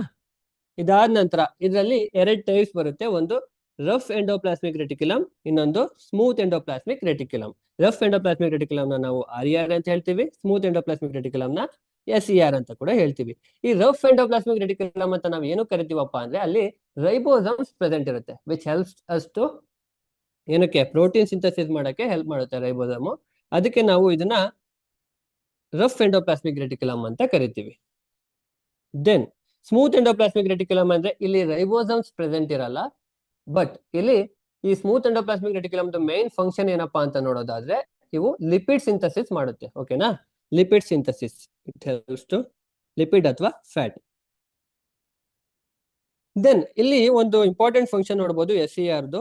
ಇಲ್ಲಿ ಚಿಕ್ಕ ಚಿಕ್ಕ ಪಾಯ್ಸನಸ್ ಇರುತ್ತಲ್ವಾ, ಯಾವ್ದಾದ್ರು ಸ್ಮಾಲ್ ಪಾರ್ಟಿಕಲ್ಸ್ ಪಾಯ್ಸನ್ ಇರ್ಬೋದು ಅಥವಾ ಡ್ರಗ್ಸ್ ಬರ್ಬೋದು, ಇವನ್ನ ಡಿಟಾಕ್ಸಿಫೈ ಮಾಡೋಕೆ ಈ ಸ್ಮೂತ್ ಎಂಡೋಪ್ಲಾಸ್ಮಿಕ್ ರೆಟಿಕ್ಯುಲಮ್ ಹೆಲ್ಪ್ ಮಾಡುತ್ತೆ. ಓಕೆನಾ, ಇದಿಷ್ಟು ಎಂಡೋಪ್ಲಾಸ್ಮಿಕ್ ರೆಟಿಕ್ಯುಲಮ್. ಇಲ್ಲಿ ಮುಖ್ಯವಾಗಿ ನೀವೇನ್ ನೋಡ್ಬೇಕು ಅಂದ್ರೆ SCR ಮತ್ತೆ RER ಮತ್ತೆ ಪ್ರೋಟೀನ್ ಸಿಂಥಸಿಸ್ ಮತ್ತೆ ಲಿಪಿಡ್ ಸಿಂಥಸಿಸ್. ಓಕೆನಾ, ಇದಾದ ನಂತರ ಗಾಲ್ಗಿ ಅಪ್ಯಾರಿಟಸ್ ಬರುತ್ತೆ. ಗಾಲ್ಗಿ ಅಪ್ಯಾರಿಟಸ್ ಇದು ಏನಕ್ಕೆ ಹೆಸರಿಟ್ಟಿದಾರಪ್ಪ ಅಂದ್ರೆ ಇದನ್ನ ಕಂಡಿಡಿದವರು ಕೆಮಿಲೋ ಗಾಲ್ಗಿ ಅಂತ. ಓಕೆನಾ, ಅದಕ್ಕೆ ಇವ್ರ ಹೆಸರನ್ನ ಇಟ್ಟಿದ್ದಾರೆ. ಈ ಗಾಲ್ಗಿ ಅಪ್ಯಾರಿಟಸ್ ಅಲ್ಲಿ ಮೇನ್ ಆಗಿ ವೆಸಿಕಲ್ಸ್, ಸಿಸ್ಟರ್ನೆ ಮತ್ತೆ ವ್ಯಾಕ್ಯೂಲ್ಸ್ ಈ ಮೂರು ಪ್ರೆಸೆಂಟ್ ಇರುತ್ತೆ. ಹಾಗೆ ಇದರಲ್ಲಿ ಮೇನ್ ಆಗಿ ನಾವು ನೋಡ್ಬೇಕಾಗಿರೋದು ಸಿಸ್ ಫೇಸ್ ಮತ್ತೆ ಟ್ರಾನ್ಸ್ ಫೇಸ್. ಇಲ್ಲಿ ಈ ಫೇಸ್ಗೆ ಇಲ್ಲಿ ಇದಕ್ಕೆ ಸಿಸ್ ಫೇಸ್ ಅಂತ ಹೇಳ್ತೀವಿ, ಇದಕ್ಕೆ ಟ್ರಾನ್ಸ್ ಫೇಸ್ ಅಂತ ಹೇಳ್ತೀವಿ. ಯಾವ ಫೇಸ್ ನ್ಯೂಕ್ಲಿಯಸ್ ಕಡೆಗಿದೆಯೋ ಅದನ್ನ ನಾವು ಸಿಸ್ ಫೇಸ್ ಅಂತ ಹೇಳ್ತೀವಿ. ಯಾವ ಫೇಸ್ ಪ್ಲಾಸ್ಮಾ ಮೆಂಬ್ರೇನ್ ಕಡೆ ಇದೆಯೋ ಅದಕ್ಕೆ ನಾವು ಟ್ರಾನ್ಸ್ ಫೇಸ್ ಅಂತ ಹೇಳ್ತೀವಿ. ಹಾಗಾದ್ರೆ ಈ ಗಾಲ್ಗಿ ಅಪ್ಯಾರಿಟಸ್ ಮೇನ್ ಫಂಕ್ಷನ್ ಏನಪ್ಪಾ ಅಂತ ನೋಡೋದಾದ್ರೆ ನಮ್ಗೆ ಗೊತ್ತು ಈಗಾಗಲೇ, ಎಂಡೋಪ್ಲಾಸ್ಮಿಕ್ ರೆಟಿಕ್ಯುಲಮ್ ಪ್ರೋಟೀನ್ ನ ಮತ್ತೆ ಲಿಪಿಡ್ ನ ಸಿಂಥಸೈಸ್ ಮಾಡಿರುತ್ತೆ ಅಲ್ವಾ, ಅದನ್ನ ಇದು ಟ್ರಾನ್ಸ್ಪೋರ್ಟ್ ಮಾಡಿ ಸಾರ್ಟಿಂಗ್ ಮಾಡಿ ಮಾಡಿಫಿಕೇಶನ್ ಮಾಡೋದು. ಸಿಂಪಲ್ ಆಗಿ ಏನ್ ತಿಳ್ಕೋಬೇಕು ಅಂದ್ರೆ ಅಲ್ಲಿ ಸಿಂಥಸಿಸ್ ಆಗಿರೋ ಪ್ರೋಟೀನ್ ಮತ್ತೆ ಲಿಪಿಡ್ ನ ಬೇರೆ ಆರ್ಗನಲ್ಸ್ ಗೆ ಟ್ರಾನ್ಸ್ಪೋರ್ಟ್ ಮಾಡೋದು ಇದರ ಮೇನ್ ಫಂಕ್ಷನ್ ಆಗಿರುತ್ತೆ ಗಾಲ್ಗಿ ಅಪರೇಟಸ್. ಓಕೆನಾ, ಓಕೆ. ದೆನ್ ಮೂರನೇದು ಲೈಸೋಸೋಮ್ಸ್. ಏನಪ್ಪಾ ಈ ಲೈಸೋಸೋಮ್ಸ್? ಈ ಲೈಸೋಸೋಮ್ಸ್ ಕೂಡ membrane bounded cell organelles filled with digestive enzymes. ಇದರಲ್ಲಿ ಕೆಲವೊಂದು ಡೈಜೆಸ್ಟಿವ್ ಎಂಜೈಮ್ಸ್ ಇರುತ್ತೆ. ಇದ್ರಲ್ಲಿ ನಾವು ಮೇನ್ ಆಗಿ ನೋಡ್ಬೇಕಾಗಿರೋದು ಇದನ್ನ waste disposal system of a cell ಅಂತ ಹೇಳ್ತಾರೆ, ಮತ್ತೆ suicide bag of a cell ಅಂತ ಹೇಳ್ತಾರೆ ಲೈಸೋಸೋಮ್ಸ್ ನ. ಏನಕ್ಕಪ್ಪ ವೇಸ್ಟ್ ಡಿಸ್ಪೋಸಲ್ ಅಂತ ಹೇಳ್ತಾರೆ ಅಂದ್ರೆ ಇಲ್ಲಿ ಕೆಲವೊಂದು ಫಾರಿನ್ ಮೆಟೀರಿಯಲ್ಸ್ ಬಂದಾಗ ಅವನ್ನ ಇದು ಕ್ಲೀನ್ ಮಾಡುತ್ತೆ. ಯಾವುದು? ಲೈಸೋಸೋಮ್. ಹೇಗ್ ಮಾಡುತ್ತಪ್ಪ ಅಂದ್ರೆ ಇದರಲ್ಲಿ ಡೈಜೆಸ್ಟಿವ್ ಎಂಜೈಮ್ಸ್ ಇರೋದ್ರಿಂದ ಅವನ್ನ ಡೈಜೆಸ್ಟ್ ಮಾಡ್ಕೊಳ್ಳೋಕೆ ಅಥವಾ ಕ್ಲೀನ್ ಮಾಡೋಕೆ ಹೆಲ್ಪ್ ಮಾಡುತ್ತೆ. Hence we called it as ಏನಂತ ಕರಿತೀವಿ? ವೇಸ್ಟ್ ಡಿಸ್ಪೋಸಲ್ ಅಥವಾ ಗಾರ್ಬೇಜ್ ಡಿಸ್ಪೋಸಲ್ ಅಂತ ಕರಿತೀವಿ. ಮತ್ತೆ suicide bag of the cell ಅಂತ ಕೂಡ ಕರಿತೀವಿ. ಎರಡು ಇಂಪಾರ್ಟೆಂಟ್. ಏನಕ್ಕೆ ಸೂಸೈಡ್ ಬ್ಯಾಗ್ ಆಫ್ ಸೆಲ್ ಅಂತ ಕರಿತೀವಿ ಅಂದ್ರೆ ಯಾವಾಗಾದ್ರೂ ಸೆಲ್ ಏನಾದ್ರು ಡ್ಯಾಮೇಜ್ ಆದ್ರೆ ಆ ಸೆಲ್ ನ ಇದು ಬಸ್ಟ್ ಆಗಿ ಅದರಲ್ಲಿ ಇರೋಂತ ಎಂಜೈಮ್ಸ್ ನ ರಿಲೀಸ್ ಮಾಡಿ ಅದು ಸಾಯೋದಕ್ಕೆ ಅಥವಾ ವೇಸ್ಟ್ ಆಗೋದಕ್ಕೆ ಇದು ಹೆಲ್ಪ್ ಮಾಡುತ್ತೆ. Hence we called it as suicide bag of a cell. Then ನಾಲ್ಕನೇದು ನೋಡೋದಾದ್ರೆ ಮೈಟೋಕಾಂಡ್ರಿಯಾ. ಮೈಟೋಕಾಂಡ್ರಿಯಾ ಅಂದ್ರೆ ನಮ್ಗೆಲ್ಲ ಗೊತ್ತು, power house of a cell ಅಂತ ಕರಿತೀವಿ, ಜೀವಕೋಶದ ಶಕ್ತಿ ಕೇಂದ್ರ ಅಂತ ಕರಿತೀವಿ ಮೈಟೋಕಾಂಡ್ರಿಯಾನ. ಓಕೆನಾ, ಇದನ್ನ ಸಿಂಗ್ಯುಲರ್ ಹೇಳ್ಬೇಕು ಅಂದ್ರೆ ಮೈಟೋಕಾಂಡ್ರಿಯನ್ ಅಂತ ಹೇಳ್ಬೋದು. Mitochondria and mitochondria. ಮೈಟೋಕಾಂಡ್ರಿಯಾ ಅಂದ್ರೆ ಪ್ಲೂರಲ್, ಮೈಟೋಕಾಂಡ್ರಿಯನ್ ಅಂದ್ರೆ ಸಿಂಗ್ಯುಲರ್. ಓಕೆನಾ, ಇವು ಎಲ್ಲ ಮೈಟೋಕಾಂಡ್ರಿಯನ್ಗಳು ಕೂಡ ಎರಡು ಮೆಂಬ್ರೇನ್ ಇಂದ ಆಗಿರುತ್ತೆ. ಇಲ್ಲೊಂದು ಔಟರ್ ಮೆಂಬ್ರೇನ್ ಕಾಣಿಸ್ತಾ ಇದೆ, ಇದು ಔಟರ್ ಮೆಂಬ್ರೇನ್. ಒಳಗಡೆ ಫೋಲ್ಡೆಡ್ ಇನ್ನರ್ ಮೆಂಬ್ರೇನ್ ಇದೆ ನೋಡಿ, ಇದು ಫೋಲ್ಡೆಡ್ ಇರೋದು ಇನ್ನರ್ ಮೆಂಬ್ರೇನ್. ಅವನ್ನ ನಾವು ಕ್ರಿಸ್ಟೆ ಅಂತ ಕರಿತೀವಿ. ಓಕೆನಾ, ಇಲ್ಲಿ ಸರ್ಫೇಸ್ ಏರಿಯಾ ನೋಡೋದಾದ್ರೆ ಇಲ್ಲಿ ನಮ್ಗೆ ಔಟರ್ ಮೆಂಬ್ರೇನ್ ಗಿಂತ ಸರ್ಫೇಸ್ ಏರಿಯಾ ಇನ್ನರ್ ಮೆಂಬ್ರೇನ್ ಜಾಸ್ತಿ ಇರುತ್ತೆ. ಯಾಕೆಂದ್ರೆ ಫೋಲ್ಡೆಡ್ ಆಗಿದೆ ನೋಡಿ ಇಲ್ಲಿ. Hence surface area of inner membrane is greater than surface area of outer membrane. ಓಕೆನಾ, ಇಲ್ಲಿ ನಮ್ಗೆ ಇಂಪಾರ್ಟೆಂಟ್ ಆಗಿ ಏನ್ ನೋಡ್ಬೇಕು ನೀವು ಇಲ್ಲಿ ಅಂದ್ರೆ ಈ ಮೈಟೋಕಾಂಡ್ರಿಯಾದಲ್ಲಿ ಓನ್ DNA ಮತ್ತೆ ರೈಬೋಸೋಮ್ಸ್ ಇರುತ್ತೆ. ಮೈಟೋಕಾಂಡ್ರಿಯಾ ಮತ್ತೆ ಕ್ಲೋರೋಪ್ಲಾಸ್ಟ್ ಏನು ಪ್ಲಾಸ್ಟಿಡ್ಸ್ ಅಂತ ಕರಿತೀವೋ ಇವು ಬೇರೆ ಆರ್ಗನಲ್ಸ್ ಮೇಲೆ ಡಿಪೆಂಡ್ ಆಗಿಲ್ಲ. ಈ DNA ಮತ್ತೆ ರೈಬೋಸೋಮ್ಸ್ ಇದ್ರಲ್ಲೇ ಇರುತ್ತೆ. Hence they synthesize their own protein and ಆ ಪ್ರೋಟೀನ್ ನ ಸಿಂಥಸೈಸ್ ಮಾಡ್ಕೊಳ್ಳುತ್ತೆ. ದೆನ್ ಮೈಟೋಕಾಂಡ್ರಿಯಾನ ಪವರ್ ಹೌಸ್ ಆಫ್ ಸೆಲ್ ಅಂತ ಕರಿತೀವಿ. ಏನಕ್ಕೆ? ಇದು ಎನರ್ಜಿ ಪ್ರೊಡ್ಯೂಸ್ ಮಾಡುತ್ತೆ. ಹೇಗೆ ATP ಫಾರ್ಮ್ ಅಲ್ಲಿ ಇದು ಮೈಟೋಕಾಂಡ್ರಿಯಾ ಎನರ್ಜಿ ಪ್ರೊಡ್ಯೂಸ್ ಮಾಡಿ ಬೇರೆ ಸೆಲ್ ಆರ್ಗನಲ್ಸ್ ಗೆ ಕೂಡ ಕಳಿಸ್ಕೊಡುತ್ತೆ. Hence we called it as power house of a cell. ಇದರಲ್ಲಿ ರೈಬೋಸೋಮ್ ಮತ್ತೆ DNA ಅನ್ನೋದು ಮೇನ್ ಇಂಪಾರ್ಟೆಂಟ್, ಮತ್ತೆ mitochondria is a power house of a cell is also important. Then ಐದನೇದು ಪ್ಲಾಸ್ಟಿಡ್ಸ್. ಈ ಪ್ಲಾಸ್ಟಿಡ್ಸ್ ಎಲ್ಲಿ ಪ್ರೆಸೆಂಟ್ ಇರುತ್ತಪ್ಪ ಅಂದ್ರೆ ಎನಿಮಲ್ ಸೆಲ್ ಅಲ್ಲಿ ಇರಲ್ಲ, ಪ್ಲಾಂಟ್ ಸೆಲ್ ಅಲ್ಲಿ ಮಾತ್ರ ಇರುತ್ತೆ. ಇದರಲ್ಲಿ ಮೇನ್ ಆಗಿ ಕ್ರೋಮೋಪ್ಲಾಸ್ಟ್ ಮತ್ತೆ ಲ್ಯೂಕೋಪ್ಲಾಸ್ಟ್ ಅಂತ ಬರುತ್ತೆ. ಎರಡು ಟೈಪ್ಸ್ ಬರುತ್ತೆ. ಕ್ರೋಮೋಪ್ಲಾಸ್ಟ್ ಅಂದ್ರೆ ಕಲರ್ಡ್ ಪ್ಲಾಸ್ಟಿಡ್ಸ್, ಲ್ಯೂಕೋಪ್ಲಾಸ್ಟ್ ಅಂದ್ರೆ ಕಲರ್ಲೆಸ್ ಅಥವಾ ವೈಟ್ ಕಲರ್ಡ್ ಪ್ಲಾಸ್ಟಿಡ್ಸ್ ಅಂತ ಹೇಳ್ತೀವಿ. ಎಲ್ಲಿ ಹೆಲ್ಪ್ ಮಾಡುತ್ತೆ? ಈ ಪ್ಲಾಸ್ಟಿಡ್ಸ್ ಗ್ರೀನ್ ಕಲರ್ ಇರುತ್ತಲ್ವಾ, ಆ ಗ್ರೀನ್ ಕಲರ್ ಇದ್ದು ಅವು ಏನಾದ್ರು ಫುಡ್ ಪ್ರಿಪರೇಷನ್ ಅಲ್ಲಿ ಹೆಲ್ಪ್ ಮಾಡ್ತಾವಲ್ವಾ, ಅಂತವಕ್ಕೆ ನಾವು ಕ್ಲೋರೋಪ್ಲಾಸ್ಟ್ ಅಂತ ಹೇಳ್ತೀವಿ. ಏನಂತ ಹೇಳ್ತೀವಿ? ಕ್ಲೋರೋಪ್ಲಾಸ್ಟ್. ದೆನ್ ನಾವೀಗಾಗ್ಲೇ ತಿಳ್ಕೊಂಡ್ವಿ ಮೈಟೋಕಾಂಡ್ರಿಯಾದಲ್ಲಿ ಏನೇನ್ ಪ್ರೆಸೆಂಟ್ ಇರುತ್ತೆ, DNA ಮತ್ತೆ ರೈಬೋಸೋಮ್ಸ್ ಪ್ರೆಸೆಂಟ್ ಇರುತ್ತೆ ಅಂತ ಹೇಳಿದ್ವಿ. ಹೆನ್ಸ್ ಮೈಟೋಕಾಂಡ್ರಿಯಾ ಅದ್ರದ್ದು ಪ್ರೋಟೀನ್ ನ ಅದೇ ಸಿಂಥಸೈಸ್ ಮಾಡ್ಕೊಳ್ಳುತ್ತೆ ಅಂತ. ಮೈಟೋಕಾಂಡ್ರಿಯಾ ರೀತಿಯಲ್ಲೇ ಈ ಪ್ಲಾಸ್ಟಿಡ್ಸ್ ಕೂಡ ಬೇರೆ ಆರ್ಗನಲ್ಸ್ ಮೇಲೆ ಡಿಪೆಂಡ್ ಆಗಿಲ್ಲ. ಇವು ಕೂಡ ಆ ಪ್ರೋಟೀನ್ಸ್ ನ ಸಿಂಥಸಿಸ್ ಮಾಡ್ಕೋತವೆ, ಬೇರೆ ಆರ್ಗನಲ್ಸ್ ಮೇಲೆ ಡಿಪೆಂಡ್ ಆಗಿಲ್ಲ. ಓಕೆನಾ. Then the last one is vacuoles. ಈ ವ್ಯಾಕ್ಯೂಲ್ಸ್ ಬಗ್ಗೆ ಹೇಳ್ಬೇಕು ಅಂದ್ರೆ ಇದು ಕೂಡ ಮೆಂಬ್ರೇನ್ ಬೌಂಡೆಡ್ ಆರ್ಗನೆಲ್. ಇದು ಎನಿಮಲ್ ಸೆಲ್ ಅಲ್ಲಿ ಹೇಗಿರುತ್ತೆ, ಪ್ಲಾಂಟ್ ಸೆಲ್ ಅಲ್ಲಿ ಹೇಗಿರುತ್ತೆ ಅಂತ ನಾವು ನೋಡೋದಾದ್ರೆ, ಎನಿಮಲ್ ಸೆಲ್ ಅಲ್ಲಿ ಸ್ಮಾಲ್ ಮತ್ತೆ ಟೆಂಪ್ರವರಿ. ಎನಿಮಲ್ ಸೆಲ್ ಅಲ್ಲಿ ಇದ್ರದ್ದು ಅಷ್ಟೊಂದು ಯೂಸಸ್ ಇಲ್ಲ. ಏನಕ್ಕಪ್ಪ ಇಲ್ಲ ಅಂದ್ರೆ ಎನಿಮಲ್ಗಳು ತಮ್ಮ ಫುಡ್ ಅನ್ನ, ತಮ್ಮ ಆಹಾರವನ್ನ ತಾವೇ ತಯಾರಿಸ್ಕೊಳ್ಳಲ್ಲ. ಹಂಗಾಗಿ ವ್ಯಾಕ್ಯೂಲ್ಸ್ ಮೇನ್ ಫಂಕ್ಷನ್ ಆ ಫುಡ್ ತಯಾರಾಗಿರೋದನ್ನ ಸ್ಟೋರ್ ಮಾಡ್ಕೊಳ್ಳೋದು, ವಾಟರ್ ಮತ್ತೆ ಫುಡ್ ನ. ಹಾಗಾಗಿ ವ್ಯಾಕ್ಯೂಲ್ಸ್ ಹೇಗಿರ್ತಾವಪ್ಪ ಎನಿಮಲ್ ಸೆಲ್ ಅಲ್ಲಿ ಅಂದ್ರೆ ಚಿಕ್ಕದಾಗಿ ತುಂಬಾ ವ್ಯಾಕ್ಯೂಲ್ಸ್ ಗಳು ಇರ್ತವೆ. But whereas in plant cell ಅಲ್ಲಿ ಲಾರ್ಜ್ ಆಗಿರುತ್ತೆ ಮತ್ತೆ ಪರ್ಮನೆಂಟ್. ಪ್ಲಾಂಟ್ ಸೆಲ್ಗೆ ಇದ್ರ ಅಗತ್ಯ ತುಂಬಾ ಇದೆ. ಏನಕ್ಕಪ್ಪ ಅಂದ್ರೆ ಪ್ಲಾಂಟ್ಸ್ ತಮ್ಮ ಫುಡ್ ಅನ್ನೇ ತಾವೇ ತಯಾರು ಮಾಡ್ಕೊಳ್ಳೋದ್ರಿಂದ ಅವು ಇಲ್ಲಿ ಸ್ಟೋರ್ ಮಾಡ್ಕೊಳಕ್ಕೆ ಹೆಲ್ಪ್ ಆಗುತ್ತೆ. ಮತ್ತೆ ಈ ವ್ಯಾಕ್ಯೂಲ್ಸ್ ಇನ್ನೊಂದು ಕೆಲಸ ಇದೆ. ಹೇಗೆ ಎನಿಮಲ್ ಸೆಲ್ ಅಲ್ಲಿ ಲೈಸೋಸಮ್ಸ್ ಗಳನ್ನ ನಾವು ವೇಸ್ಟ್ ಡಿಸ್ಪೋಸಲ್ ಅಂತ ಹೇಳ್ತೀವೋ, ಇಲ್ಲಿ ವ್ಯಾಕ್ಯೂಲ್ಸ್ ಆ ಕೆಲಸನ ಮಾಡ್ಬಿಡುತ್ತೆ. ದೆನ್ ಈ ಎನಿಮಲ್ಸ್ ಪ್ಲಾಂಟ್ ಸೆಲ್ ಅಲ್ಲಿ ನೀವು ಇಲ್ಲಿ ಅಬ್ಸರ್ವ್ ಮಾಡ್ತಾ ಇರ್ಬೋದು, 50% of the plant cell is covered with the vacuole. But ಇನ್ನ ಕೆಲವೊಂದು ಪ್ಲಾಂಟ್ ಸೆಲ್ ಗಳಲ್ಲಿ ಅಪ್ ಟು 90% ಈ ವ್ಯಾಕ್ಯೂಲೇ ಕವರ್ ಆಗಿರುತ್ತೆ. ಓಕೆ, ಇದಿಷ್ಟು ಸೆಲ್ ಆರ್ಗನಲ್ಸ್ ಬಗ್ಗೆ ಆಯ್ತು. ಇಲ್ಲಿ ನಾನು ಕೆಲವೊಂದು ಆರ್ಗನಲ್ಸ್ ಮತ್ತೆ ಪಿಕ್ಚರ್ಸ್ ಹಾಕಿದ್ದೀನಿ. ಅವನ್ನ ನೀವು ಫಂಕ್ಷನ್ಸ್ ನ ಪಟ್ಟಿ ಮಾಡಬೇಕು. ಈ ಎಂಡೋಪ್ಲಾಸ್ಮಿಕ್ ರೆಟಿಕ್ಯುಲಮ್ ಫಂಕ್ಷನ್ ಏನಪ್ಪಾ ಎಲ್ಲ ನಾವು ಡಿಸ್ಕಸ್ ಮಾಡಿದೀವಿ. ಮೇನ್ ಆಗಿ ಪ್ರೋಟೀನ್ ಸಿಂಥಸಿಸ್ ಆಗುತ್ತೆ ಮತ್ತೆ ಲಿಪಿಡ್ ಸಿಂಥಸಿಸ್ ಆಗುತ್ತೆ. ಅವನ್ನ ಲೀಸ್ಟ್ ಔಟ್ ಮಾಡಿ ಡಯಾಗ್ರಾಮ್ ನೋಡ್ಕೊಂಡು. ಮತ್ತೆ ಗಾಲ್ಗಿ ಅಪೆರಿಟಸ್ ಫಂಕ್ಷನ್ ಆ ಎಂಡೋಪ್ಲಾಸ್ಮಿಕ್ ರೆಟಿಕ್ಯುಲಮ್ ಅಲ್ಲಿ ಸಿಂಥಸಿಸ್ ಆಗಿರುವಂತಹ ಪ್ರೋಟೀನ್ ಮತ್ತೆ ಲಿಪಿಡ್ಸ್ ನ ಬೇರೆ ಆರ್ಗನಲ್ಸ್ ಗೆ ಟ್ರಾನ್ಸ್ಪೋರ್ಟ್ ಮಾಡೋದು.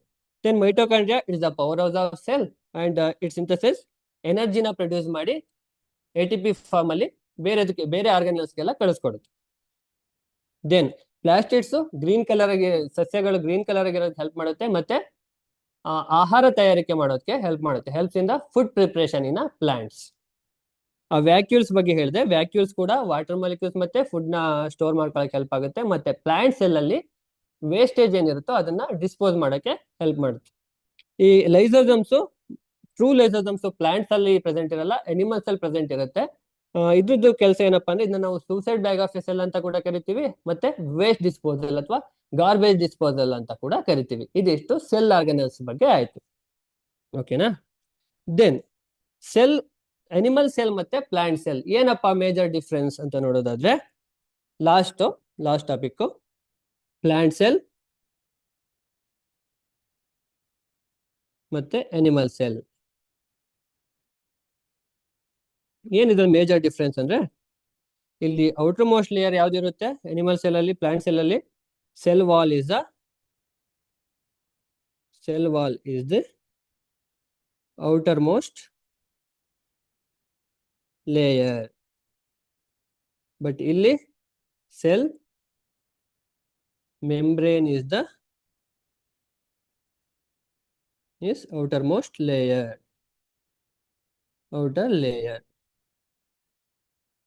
ಮತ್ತೆ ಬೇರೆ ಡಿಫ್ರೆನ್ಸ್ ಏನಪ್ಪಾ ಅಂದ್ರೆ, ಇಲ್ಲಿ ಪ್ಲಾಸ್ಟಿಡ್ಸ್, ಪ್ಲಾಂಟ್ ಸೆಲ್ ಅಲ್ಲಿ ಪ್ಲಾಸ್ಟಿಡ್ಸ್ ಪ್ರೆಸೆಂಟ್ ಇರುತ್ತೆ, ಇಲ್ಲಿ ಪ್ಲಾಸ್ಟಿಡ್ಸ್, ಅನಿಮಲ್ ಸೆಲ್ ಅಲ್ಲಿ plastids absent.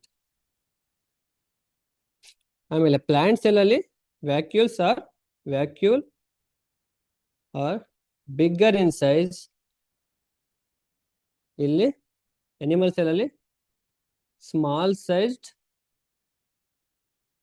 Many vacuoles are present. ಓಕೆನಾ. ಇನ್ನೂ ಕೆಲವೊಂದು ಡಿಫ್ರೆನ್ಸ್ ಇದಾವೆ, ಅವನ್ನ ನೀವು ಪಟ್ಟಿ ಮಾಡಿ. ಇವತ್ತಿನ ಕ್ಲಾಸಲ್ಲಿ ನಾವು ಸೆಲ್ ಮತ್ತೆ ಸೆಲ್ ಪಾರ್ಟ್ಸ್ ಇರ್ಬೋದು, ಸೆಲ್ ಡಿಸ್ಕವರೀಸ್ ಹೇಗಾಯ್ತು, ಮತ್ತೆ ಸೆಲ್ ಆರ್ಗನಲ್ಸ್ ಏನು, ಮತ್ತೆ ಪ್ಲಾಂಟ್ ಸೆಲ್ ಮತ್ತೆ ಅನಿಮಲ್ ಸೆಲ್ಗೆ ಏನು ಮುಖ್ಯವಾಗಿ ಏನ್ ವ್ಯತ್ಯಾಸ ಇದೆ ಅನ್ನೋದ್ರ ಬಗ್ಗೆ ತಿಳ್ಕೊಂಡಿದೀವಿ. ಇನ್ನು ನೆಕ್ಸ್ಟ್ ಕ್ಲಾಸ್ ನಾವು ಇದ್ರದ್ದು ಮುಂದುವರೆದ ಭಾಗ, ಈ ಟಿಶ್ಯೂ ಅನ್ನೋದೇನಿದೆಯೋ ಅದ್ರ ಬಗ್ಗೆ, ಅಂಗಾಂಶ ಅಂತ ಏನ್ ಹೇಳ್ತೀವೋ ಅದ್ರ ಬಗ್ಗೆ ತಿಳ್ಕೊಳ್ಳೋಣ. ಇದ್ರ ಬಗ್ಗೆ ಏನಾದ್ರು ಡೌಟ್ ಇದ್ರೆ ನಮ್ದು ಡೌಟ್ ಕ್ಲಾರಿಫಿಕೇಶನ್ ಸೆಷನ್ ಅಲ್ಲಿ ನಾವು ಕ್ಲಿಯರ್ ಮಾಡೋಣ. ನಮಸ್ಕಾರ.